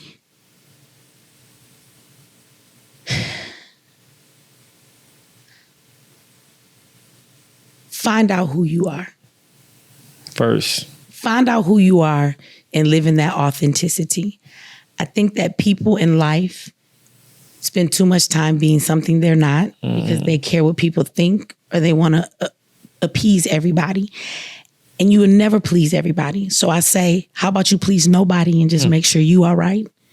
The easiest thing for anybody to do, but it's the hardest thing to do, is to just be you. Yeah. But you got to find out who you are first, because we're all wrapped up in what we've been raised in, what society has put on us, subliminal messages, societal standards. And so when you look at all those things, you've actually been told who to be. Yeah. Most people don't know who they are. I need people to unwrap all of that and sit in the essence of just who I am without all of that. Find out who you are. And when you find out who you are, sit in that shit unapologetically. And you will find that the easiest thing to do is to just be. See, being myself mean I just gotta be. I just get up and be. I don't have to do anything to be me, but I had to first find out who I was. And I will tell you the next thing that comes with authenticity and being who you are, that's how you find your purpose. So if anybody is searching for purpose, find yourself, and your purpose is not what you do. It'll be who you are. Mm-hmm. Your purpose is who you are, but most people don't know who they are. So find yourself. That's my last words to everything. The closer you get to self, the closer you get to God. Ashe. Shout out to the Malachian Empire. Yes. That's what people need to understand. It's like if you start off being fake and you start even getting any type of signals of the real you or authentic self, it's gonna be hard to be that because you've already showed and displayed the fake shit. So it's like fuck, but the fake shit probably didn't start paying you and shit. Like fuck, well I know this is the real me, I know. But shit, they paying this shit over here, so it's like fuck, I might as well. People, you know what? We are suckers for money. We are. It's like we're sellouts actually as a whole. We're sellouts. They didn't. Whoa! You speak for yourself. Well, I'm talking about not me or you. You know what I'm saying? But if you think about it, like you know, like literally like being sold. Yeah. And or like you know, they down for a cause and so I'm off cut a particular check. They say everybody have a price. Yeah.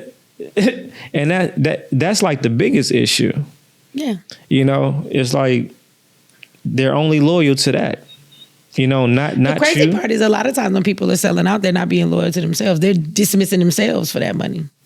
Fuck Funny thing is, go back to what I said though. Find the authentic you, right? Mm-hmm. And I promise you that'll pay you more than anything else you've ever done in your life. It will. It will. It's hard for people to digest that because they need instantaneous gratification. No, but that's like making a deal with the devil. Mm-hmm. The fake come to pay one day. We'll let you have a facade.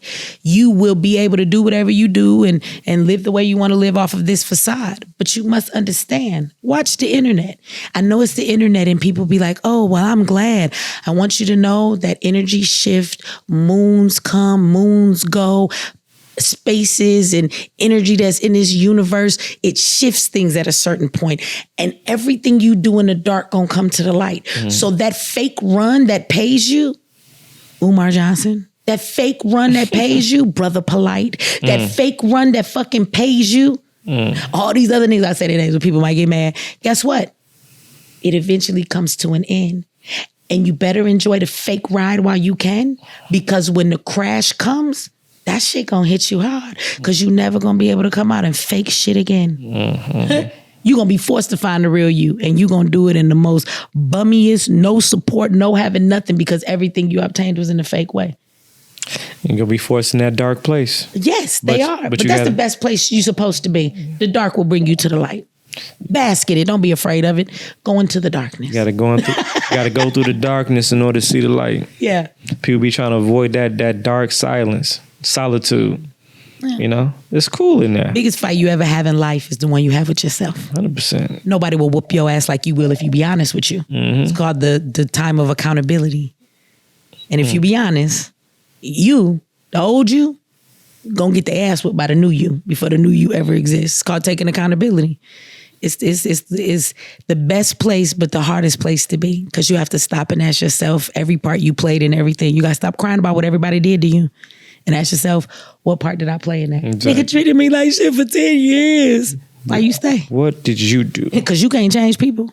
What did you do? Because that's the only thing you can change. And when you realize that's all you got control over, now you got to ask yourself, what did you do wrong? Because it's never about anybody else at that point. And people do not know how to check themselves. People do not know how to take accountability. Oh, no. Yeah, that fight, people run from that fight. I got to admit to myself I'm wrong. Yeah, just look yourself in the mirror and say it to yourself. You ain't even got to tell all these other people around. Just tell yourself. People don't want to do that. No. You ask for too much now. Well. You ask for too much now. But it blesses you. So I don't need nobody to do it for me. What you hold on, you asking me, you asking for change. Yeah. I just want to grow. You can't grow without change. Well, are you kidding me? You can't grow without that change. Y'all do know that, right? You can't grow without change. And it's constant change. There's no such thing as like, all right, I made it, I'm done. No, you constantly growing. It's constant. I have a battle right now. I'm battling with myself about other things constant. In my life. Like, yeah, like you have to be a constant checker of yourself. And guess what? When you a checker of yourself, you okay with people that you love and respect checking you. Mm-hmm. You don't get offended when somebody be like, and you know they coming in love. Girl, why you do that shit? Let me tell you something. I know you upset, but you shouldn't have did that. It was a little wrong, and maybe you shouldn't. And because you respect that person, and because you are a person to accountability, you're going to be able to receive that. So many of us get upset when people confront us about our bullshit. But if you one that's the first one to ever confront yourself, you can't never check me about no shit I done checked myself about. I'm going to agree with you. You know what, sis? You're right. I was probably wrong. If you are real, you should want real people around you. Absolutely. That's going to tell you what you need to hear, not what the fuck you want to hear. And the first realest person that need to be around you is yourself, because that's how you attract other real people. Otherwise, your fake ass going to keep attracting the fake. On that fake ass shit. You and your fugazi friends. Hey, final words from me. Stay real, y'all. Stay tuned to the next episode. We're shutting this down with Mechee X, the one and only. Stay tuned. Make sure y'all like, subscribe, all channels on YouTube, Instagram. She be neglecting Instagram. I do. I'm gonna get over. You know what I'm saying? But YouTube, definitely check out YouTube. And if you don't do nothing else, make sure you support the autonomous Black Indigenous Melanated Network, MX Network. Download that on Roku. For content creators, influencers, and actors and all that. Make sure you hit up the what's a good email or something for people that got content and need some place to put it, but they don't want all the bullshit ass restrictions. The real Mechee X at gmail.com. The real Mechee X at gmail.com. He gonna edit this on the screen right now. Look, you the real on the screen. Mechee X at the real Mechee X at gmail.com. Like the that real ID is really me. Mechee X at gmail.com. Hey, I'm still in that Dr. Umar. The real Mechee X at gmail.com. I repeat, the real you have to add Mechee X. Brothers and sisters and sisters and brothers. Brothers and sisters. This is your big brother. How you say you somebody big brother that asks for some money? Cinnabuns and butter pecan delights to go over to the network and hit the Cash App. You know what? Yeah. Umar's going down. We gonna leave it at that though. Bro, every day is something new about him. It's over for him. Told you that fake run. How you? None of the dark come to the light. That nigga light day is here. How is your movement so fucked up that other people make careers on studying your scams? Like Leon Arners. Oh, Leon getting paid on YouTube right now. He been having 5,000 people watching Leon. I say, bro, you still give me some money out your check, because that YouTube check gonna be big as fuck this month. That's some serious. That's serious there. That is very serious. It's the thing though, Leon. You do know you're not gonna have shit to talk about in a minute, because this nigga, he's done. You're not gonna have anything else to talk about, Leon. What is next? Nothing. You do know that once it's over, right? That means, you know what I'm saying? That's the only bad part about creating content on other people. You gotta find your authenticity. Once he's done, you're done, right? So I hope you had like that's my only thing. He gonna get a big check this month. Good run. That's my only thing with him. It's like, because it's over. As a man and in general, just as a man, it's like, that's a little weird. It's all for Umar and Leon. Weird. It's all gone. It's a little weird. He ended his own career. It's a little weird. So y'all might have to fuck around and help each other back. Like, you know what? I need you to do one more scam. I need you to do one more scam. They did a podcast together. I got to put baby girl to school. You know what I'm saying? And we was eating good off the Umar checks. Actually, no, we ain't forget y'all. Good night, y'all. Good night. Good night. We done said goodbye.